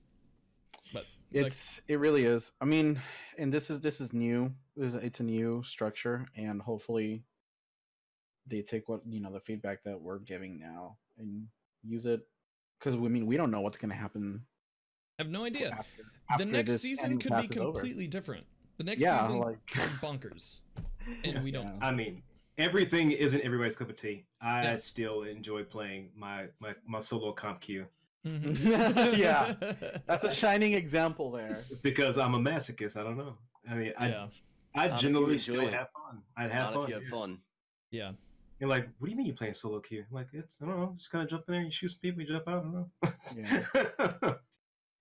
But all right, Dan, what do you say we start getting into viewer questions? You know what? We have quite a few questions, and I'd All right, say let's- each of them are very valid in going with our topics of the day. Go for it. Start it up. So I'm gonna start with Ian Reddy. He just asked this question. I feel that is pertinent to our last conversation that we just had. So you guys are maybe bored, but does that apply to most players who still have stuff to chase? Yeah, that's a really good question. I got stuff to chase. I'm still Yeah. chasing things. I have a very hectic schedule. Like I don't get to play games on stream, Hmm. and I stream probably 7 to 10 hours a day, 7 days a week. So Yeah. my time to play is the window's very small. Other than that is planning and emails and invoicing. So when I do play, I'm like I'll jump in and play PvP and work towards my solo kills in solo for my Luna's Howl. I haven't gotten it yet because I don't have time to devote more than 5 hours or 6 hours a week to gaming. Yeah. And yes, I'm still fervent about it though. Yeah. Yeah. I mean, that's fair, true, and I think that's one of the reasons where Destiny is this weird game, because it's not fully an MMO, but it's also a shooter. You know what I mean? But it's a shooter looter. So there's a weird balance in there, because I mean, for true MMO type of games, you have to commit the time and play in order to reach the higher end stuff and get the better loot and stuff like that, as opposed to where Destiny was like that. And because of the fact that there was people not getting exotics and the higher end stuff, that's why we ended up with D2 year one.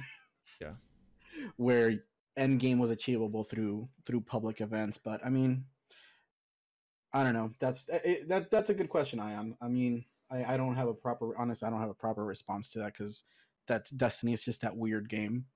So I'm missing one exotic on my hunter and my titan to have all of them. Mhm. Antaeus Words, Gwizinvest. My warlock is maybe a month old at this point. So I'm missing a ton of gear, both in collections and just in exotics. And my motivation to go after them is low because I'm just tired Yeah. of doing what's involved. So I think that there's a lot of players out there who still have stuff to chase, and maybe like Khan, you only get a handful of hours to play. And so no, I actually don't believe that the majority of the player base probably still has stuff to chase. And obviously if you're playing the game, you're enjoying it too. Yeah. I think for me, I take a look at end game and what I'm just kind of expecting out of the end game. And like I said, when a new raid comes out and you don't like it, that makes for a long few months before whatever else that could be end game comes out. So I think that's where a lot of my frustration comes into play.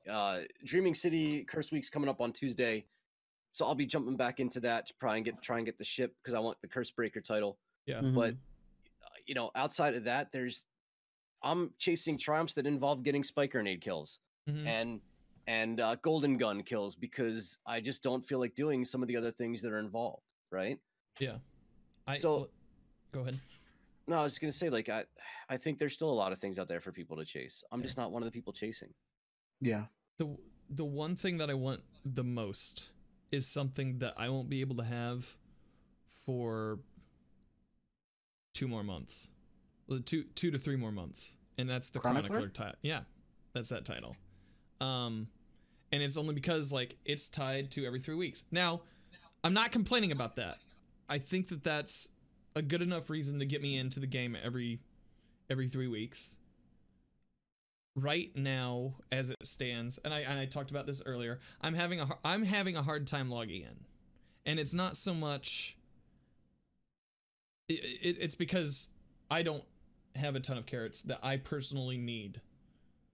But what's kind of like made me double down and reintroduce my fervor is to like get back into helping people with raids and helping people get the stuff that they want.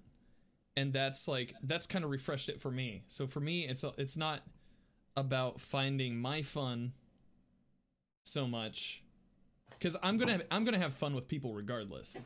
Right. It's about helping other people achieve the thing that they've wanted. Yeah. And then moving on from there.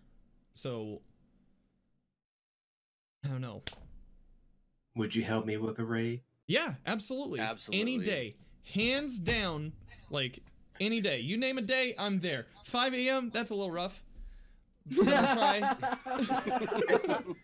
It's okay. I swap my schedule around. I get up at 8 a.m. Those days are over. Sweet. This okay. is week two. Week two of 8 a.m. get ups. That's cool. But no, like for me, that's what's going to keep me logging in. And you know what? Like I have Destiny 1 on my PlayStation still. Fuck, let's crank that open every once in a while and let's do a King's Fall or something. You know, like that's going to be enough to keep my juices going for a while. But I don't have anything to chase personally. And it's not, I don't know. I don't know what that says about me, but that's I mean, where I'm at. you guys are turning out Destiny content on a consistent basis. Yeah. I mean, no. it can be a bit taxing. Yeah. I mean, not taxing like mentally, but just taxing on the resources that are at hand. Yeah. Week to week. Heck yeah, man. Next question. Moonvault sent this to me yesterday. She got this in an email. Who even has email anymore? Who has that? I thought Twitter DMs were where everybody was sliding nudes. Twitter. What are you talking about, Dan? I thought DMs were where everybody got nudes. Turns out there's a whole other archaic technology right next to the fax machine, the whole thing. This is from Quicksilver Boy /GWA333. Just wondering what you guys would think about pulling, like, okay, so this is a cool concept. Just wondering what you guys would think about pulling a weapon or armor piece out of your collection and have it be at the current light level for that slot. I think it might give you an incentive to try many different weapons out. And then he says, kudos for making, kudos to Bungie for making the Crimson Days items easily attainable for a solo player. And to all of you at PD, great job, guys and gals. Keep up the good work. If I didn't have to infuse any item that I could pull out of collections, I would be much more, I would have been on the SMG track like 1,000 years ago. You know, on that Ikelos SMG, just mowing people down, having fun.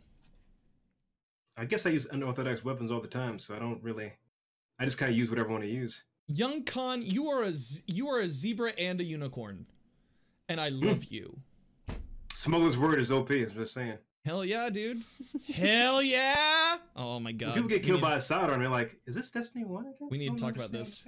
We need to talk about this more. I soloed my first Nightfall probably in like 3 or 4 years this week. I soloed Zol. And I did it with a Tiger Spite, a Mindbender's Ambition, and the Avalanche, which probably wouldn't be everybody's go-to loadout for something like that.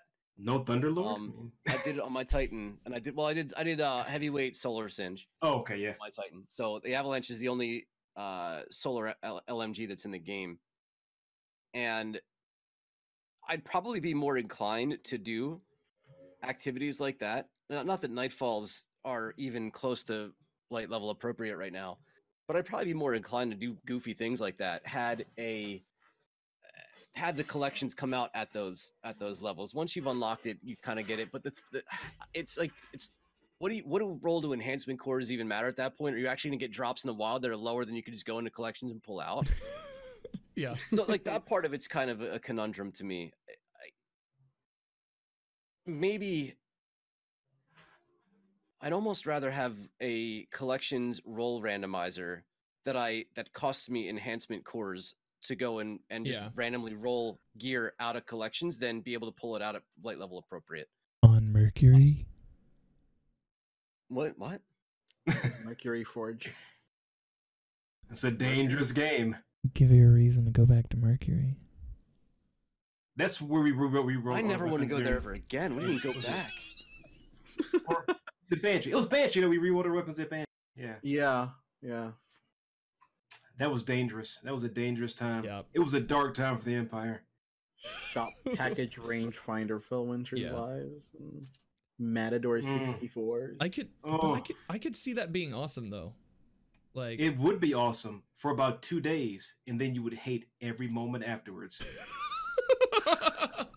Isn't that why we have the Black Armory though? So you can re-roll those weapons? specific you ones. It's only a spend select 40 few. minutes on Yeah. it. Yeah. Yeah, I You mean, spend don't get me 30 wrong, or 40 minutes on the the way getting activity. there is not great, but yeah, it's You get there. that slot machine effect when you did it with Banshee. Like, come on, baby. Yeah. Yeah. Oh man, yeah, Oh, man. those were crazy times, Yeah. dude. I think Just- I think it would be fun to get those out, regardless of what economies would be behind it. Yeah, But I could see how it I could think be permanently broken and people The just being economy like, is still kind of like broken now. Like, does anybody use their legendary shards for anything? So, funny story. As a player who didn't play on PC in year one, I am missing quite a few collections items. mm-hmm. One of them is like the Persuader Perseverance or something. It's an auto rifle, "Ooh, yes, and Yeah. there's some other it's Vice." scout rifle that I'm missing too. And the only way to get them is legacy engrams. So I might have even been to Dan's channel when I was doing this. You didn't. Oh yeah, like $3 grand worth of legendary mark shards or whatever, like easy. And the best part about it, and this is just one of the things that makes Destiny make you love it and hate it, is like 8 in a row were crooked fangs, just like 8 crooked fangs in a row. You know what I mean? Like this is like How many backup mags mods did you get? right, just like and like goofy armor.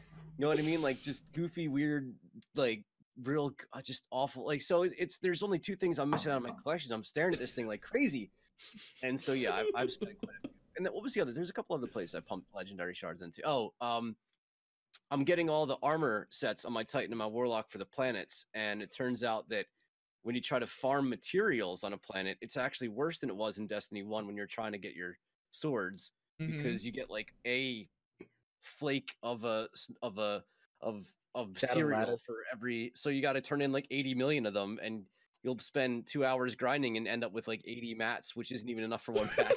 So not only that, you also need those materials to rank up stuff, so I kind of screwed myself over a lot. Oof. And Yeah. that's The where farming the is not as good. The spider is your friend. spider's He's gonna buddy. kill us all. Well, you better give him all your stuff. Give No, our I've new already mob funded lord the armor that's all your gonna stuff. take out the entire guardianship of all of us. So I'm sorry about that, but I've just by myself, I have given that person enough commerce to hire an army to kill all of us. So my bad. I want to say that's a great character, by the way. Oh, the spider's amazing. Yeah. He's not you don't see him very often unless you're going down to the Tangled Shore or hear his name spoken. But he's like that Jabba the Hutt character, and it's just Yeah. like he has that whole vibe of when you like go down to the little dungeon. You expect the band to start playing. I wish there was Yeah. a band behind him actually, I always considered him the godfather of the Destiny franchise. He just or some like Blue Awoken like dancing with like. You know? he needs what's he what's needs his the name own of that disco. character? Is what he needs. He needs the guy goes like just Salacious Crumb. His Oh name my is God, Salacious yes, Crumb. Yeah. Thank you so much. Honestly, Uh, my shards are now spent on the weekly Zer videos buying the Faded Engram because the comment section in YouTube is like, "You have 2,000 legendary shards. Buy an engram." Every single week that I don't do one. So that's literally all they're used for. It's just for the YouTube comment section. You only had 2,000. I burned through Only 2,000. I started Oh. with 5K. I'm around 5K and I don't even because I don't buy anything. I just play PvP and like you know, I pull just stuff need a from crooked collections fang. like a madman. Yeah, That's I don't pay one attention to that stuff. thing that where they go to. It's collection pulling.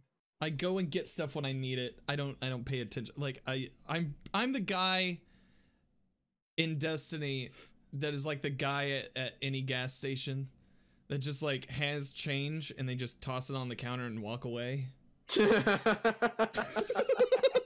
Like you walk in, put the change in the counter, and leave. Yeah. Leave a penny, take a penny, dance like. Yeah, that doesn't surprise Here's me 8 about you, Dan. quarters. Here's I can 8 totally see quarters. you I doing don't that. know. I don't know how much this is. Take Just a pack take of it. chiclets. Exactly. I'll take a pack of chiclets. Here's like 100 pennies in How 90s more. of you? Yeah, Remember exactly. Chiclets, dude? Dude, I have so many flannels that are wrapped around my waist. It's I have to see if uncanny. chiclets still exist. I'm sorry. So Brian has 2 interesting questions. Brian 1082. First question, what's Khan's workout plan? Ooh. A power lift. 3 days a week. And he That has is it. videos on his Instagram. I have videos on my Instagram. I follow yeah. his Instagram. I do too. Yeah. What was that? Was that like 425 the other day? 425 squat, yeah. You And then I hit a 500 deadlift a couple days before. That's like my Jesus. car. It's like my vehicle. I just want to be the strongest emote artist in the game. he's gonna be the Highlander of emote artists. There can be only one. I'm like the Kurgan of emote artists. Oh my god. The second question is, if there's no big September release, when do you think Bungie should tell us? If I was Bungie, If you were Bungie. the day before September hits. I think they tell us for themselves by not saying anything around Penumbra or after the season of Penumbra was scheduled to end. I think they wouldn't necessarily have to say anything for us to figure it out. Dude, we're like 3 weeks away from Season of the Drifter, and we still don't have like Nothing. any information aside from what's in the calendar. And again, I'm always gonna reference Digital Extremes Yeah.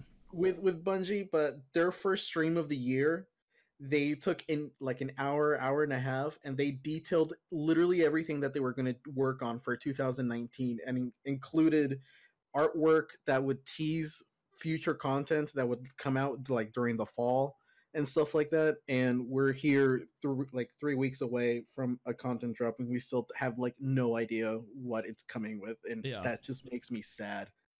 It does. It needs more teasing. Like, Mm-hmm. the game needs. This game really needs is more rumors. Yeah.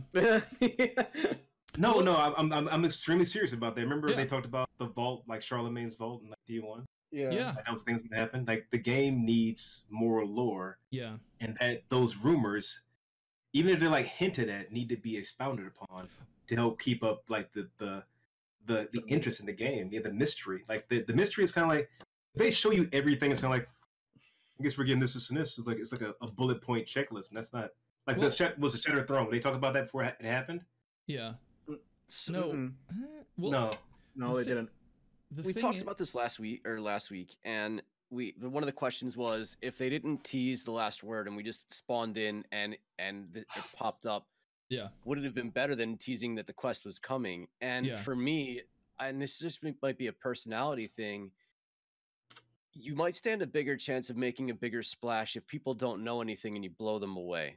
Yeah, Mhm. absolutely. The Whisper of the Worm, the Black Hammer that wasn't a Black Hammer, but it was the same thing that just was dropped upon us, created such a firestorm. I think that could create the wow factor to pull in a lot of people who are going to walk away and play Anthem and play Division 2 Yeah. and play Apex. These are the kinds of things where, for me personally, I don't mind not knowing what's coming. Mhm. I just can, God, please help me if it's just all Gambit related. Please, God, don't do that. Yeah. Yeah. It- Sorry. well, they've got to have some other like PvE content attached to that. yeah, I mean, well, I'm taking a wild stab in the dark here, but Yeah. I think the lore behind it would suggest that there's more going on than just Right. PvEP, PvEVP, well, and you PvEVP. There was a rumor about that. well, and you have so I think the most that we've gotten out of it is the video that shows the thorn bolts or whatever else, whatever. Like if that's not Thorn, then I would be hard pressed to think what else it was. That was Uh, Thorn. Right. Yeah. Protothorn. It We was the have wood shop. They were Or actually the like, rose. yeah. It was the they eat the were rose this time. chopping- I'll take that. chopping broccoli. we have the lore that came with the Last Word quest from both sides, which like is an interesting thing going forward. And we also have the conversations that Crucible Radio, I think we've referenced this several times at this point, Lars Bakken and Robbie Stevens, that they had with the dudes from Crucible Radio about creating Gambit and what they kind of see going forward for Season of the Drifter. They paint very broad strokes, but they do like they said enough to keep me kind of intrigued to see what's going to happen in Season of the Drifter with an open mind, at least. Mm-hmm. So I don't know. Yeah, I agree with you. There needs to be more like whispers. There needs to be Whisper of the Worm. Like that fed my channel for like a month. I think it fed Destiny in general. Yeah. Honestly, you know, and I That's again, just- I think it's a personality thing where I think it would be beneficial to the ecosystem of the game if they dropped something honest that nobody saw coming out of nowhere that created a hype storm such as that brought players back for a month, for 2 Mhm. months to go and hunt this thing. First of all, that mission was insanely challenging. Yeah. Yeah. Second of all, it was gorgeous, right? So it was the best of all things that we'd come to know and love about Bungie, about Destiny, the jumping puzzle, where you were going, how to get to where you got to, and then just getting your ass kicked once you walked into that room. So for me, like I said, they're calling it Season of the Drifter.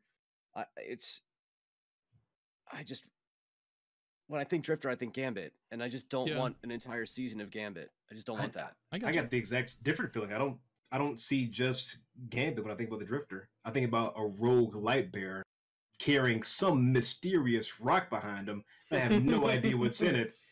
I want to find out what is behind me. What is behind him? What is all that? This magic stuff, this spiraling rock. What is going on back there? Yeah. They didn't explain Yeah. anything about his character or what he's dragging behind him whatsoever. Like the one time we had to go get the quest for the malfeasance, you did the quest where you had to go into the other realm, and That was you cool. saw the stain of the guy who like got blasted Yeah. away by the man with the gun. I'm like, whoa, so exciting. I Yeah. expect more stuff like that from the Drifter. I see Drifter, I think about this guy tucked away who is a rogue. What is a rogue light bearer? Like Somebody they didn't that doesn't explain protect the traveler. like they didn't they I mean is that like our lore understanding of what it is, or Well, so technically, before there was like guardians, warlocks, hunters, everybody was just known as as Risen. Yeah. So that's from around the time that he comes Oh, from. So, like Saladin?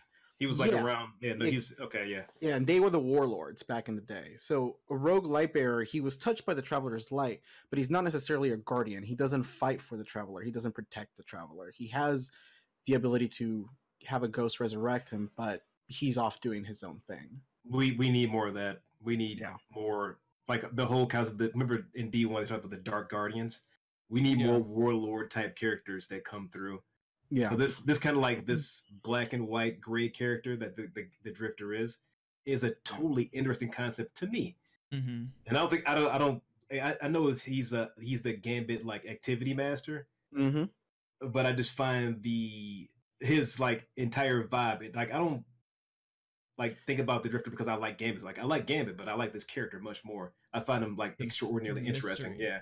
So that thing he's pulling, by the way, that's an ascendant like plane. That's where he's pulling all the primevals from. Okay. But we know that the Drifter has the ability to both tap into the darkness, which is how he made malfeasance in the first place. And overall, if you look at the themes overall of what's been happening in Forsaken, Guardians are stepping into the darkness a little bit.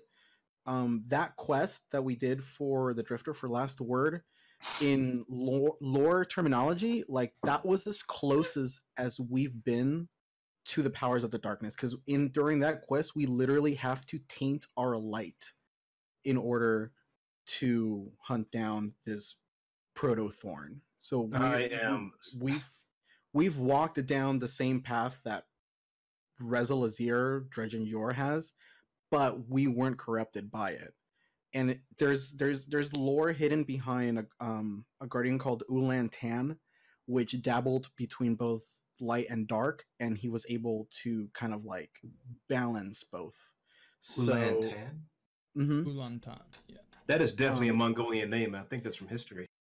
And if you take like everything that's happened in Forsaken, you know, some of the lines that Aldrin said, you know, the line between light and dark is very thin, you know, which side you're on.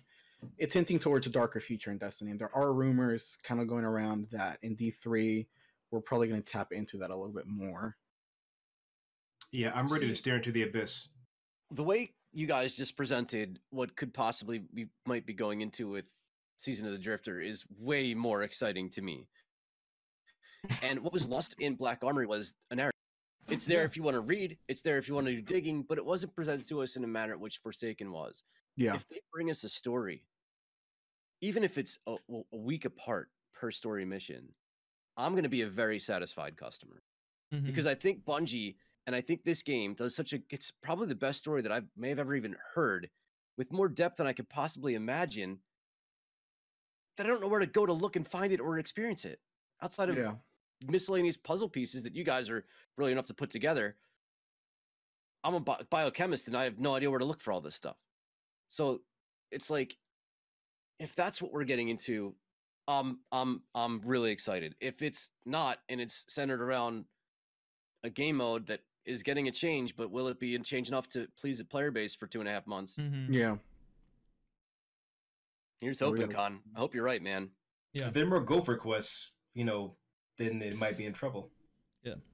There's always going to be a Gopher, but if it's based around like just Gopher quests with no like framework, like, oh yeah, you gotta go to you know, Mars and kill, you know, 50 Hive. Why? Yeah. Is there a character out there I gotta meet? Do I have to like gather these, you know, shattered Hive together to go see somebody like new, or even gain their favor? You know, that's something that's was talked about like with Thorn. You like get all this dark energy again. Like, well, I'm game for that too, but I need a framework. I need a framework for that. I need something to, you know. That's exactly where this Last Word quest was. That quest was not for Last Word. That quest was for something much darker than what we're led to. Yeah, it's the byproduct of it. Yeah. Yeah, I think we just have one more question. Perfect. And that is Grumpy's Pub. Do any of you guys ever get the urge to run Destiny 1 raids? I think it's a simple yes or no question. Oh, that is a yes. I would love to just jump in and play Crota for 15 minutes. Yes! My man. Crota. Hell yeah, dude. There's no muss, no fuss.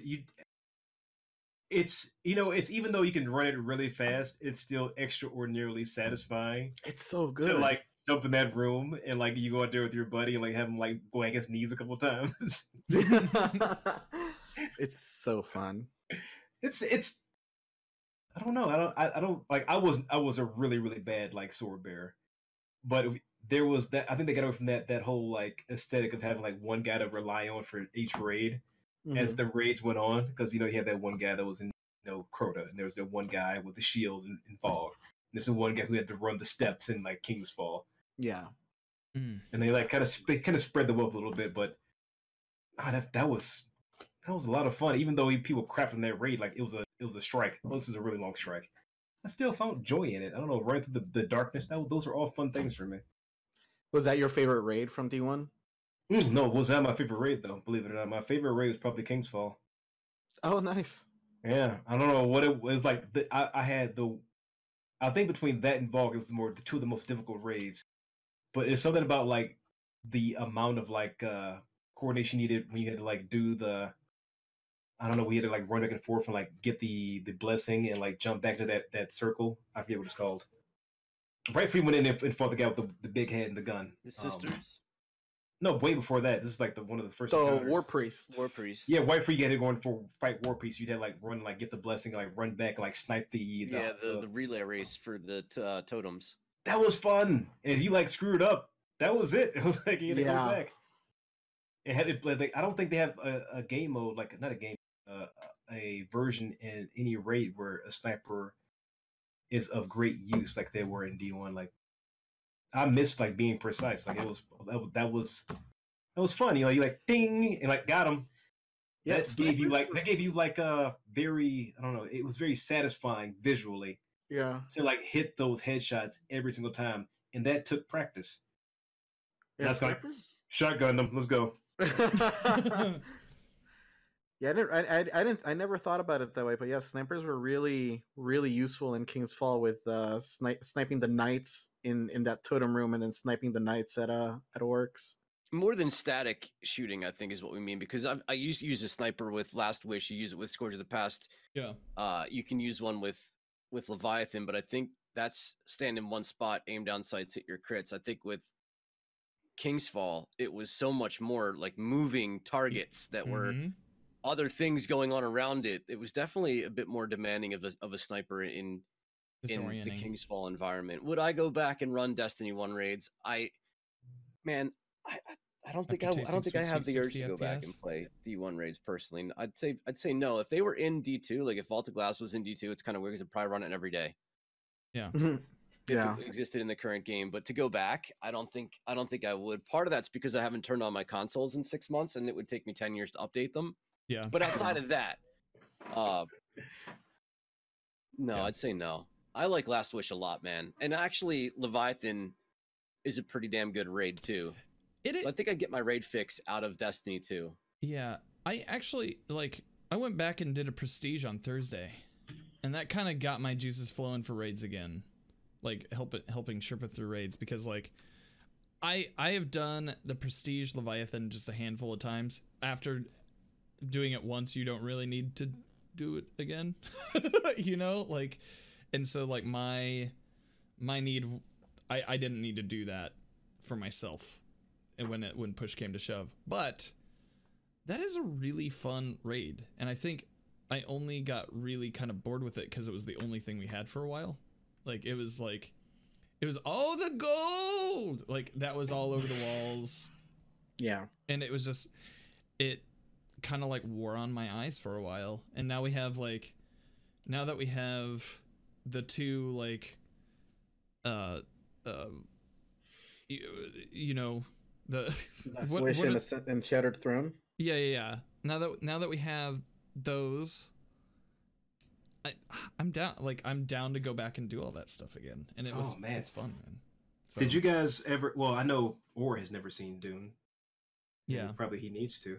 Yes, he does. The entire Leviathan raid, the aesthetic is based around an earlier version of artwork for Dune. Like Is it- all was that it, gold. like, was it like Jodorowsky's? Jodorowsky's Dune, yeah. Yeah. Okay. Even yeah. even the Emperor being a robot. Sorry, spoiler alert. The Emperor you I fight. can't go watch the movie, dude, No, bro. I'm talking about Hey man, Callus. you Callus have being a robot. you've had like 30 That's years to all watch from- that movie. That's all from Dune too. Like the Emperor is a robot in Jodorowsky's Dune. Yeah. Like that, all the aesthetics of that entire like. I'm like, this is really familiar. And you like break your book. I'm like, oh, this is all taken from someplace else. This is all throwback. That's awesome. Watch the movie Dune, or just Watch it, Aura. I'll send you a VHS copy. I got a couple. Oh, you got a Is it pan and VHS scan? copy. That's pan how and scan? old it is. It is. That's how old that movie is. Span and scan. Well, all right. Yeah. I think that's a show, gentlemen. I think that's a show. I think that's a show. Is it a show? I think it's a show. I It's a think we've show. proven that this is a show. It was a length. We had a guest. We had in-depth conversations about things that we love. What isn't a show about that? I had a great time. That's good. Con, thank you so much for joining us tonight, dude. It was a pleasure. Ton of fun getting to talk to you. Hopefully, It we'll was do that a again blast. sometime soon. Tell The us. schedule's kind of open. I can make it down. No, guys, thank you very much for having me on. It's a pleasure chatting it out. Absolutely. Now, as per usual, we'll have everybody shell out their own page. But Khan, we're gonna start off with you. Where can we find you, man? You can find me 7 days a week on Twitch, in the days for a few hours, and at night for a few hours at twitch.tv/YoungKhan, YUNGKHAN. Instagram, same. Twitter, stupid. It's YUNG space KHAN. No, it's underscore. So it's 2 underscores. I had to right that all up. Yeah, it doesn't matter. If you find me on Twitch, you can find anything else. There we go. I'm sorry. If you're in chat, you can type !guest and you can find our guest there. Just like Aura, where you at? Hi, my name's Aura. You can find me and my pitbull Layla, twitch.tv/Aura. I am on Twitter at twitter.com/evil-aura, 3VIL_AURA. When is that one getting changed to Aura? Aura is taken by a very politically active woman from Venezuela, so it's never going to be taken. Is just Aura on Twitch then? Yeah, Twitter's the links. Anything Gaming for Pits related goes back to Evil Aura. I don't want anybody to search that hashtag and click a link and not get back to my profile. So it's going to be Evil Aura probably forever. That's cool. Dan. Hi. My name's Danfinity. You can find me on Twitter and Instagram at Danfinity, but the I's are L's, so it's Dan Flannelty. You can find me on Twitch at twitch.tv/Danfinity, where I will be playing Destiny for like trying to help people through raids. That's what I'm gonna do on Tuesdays and Thursdays. Wednesday, I'm gonna be playing some Mass Effect 2, getting through that series because I'm loving that so far. And Friday, maybe I try out Anthem. I did pre-order it, and kind of like keeping an eye on its play space and how people are receiving that right now. And I will be here on the channel, on Planet Destiny channel, on Monday afternoons from 4 until 8 p.m. Eastern. I will be helping people with raids. So you come with me, you come to me with a problem, I'm gonna help you fix it.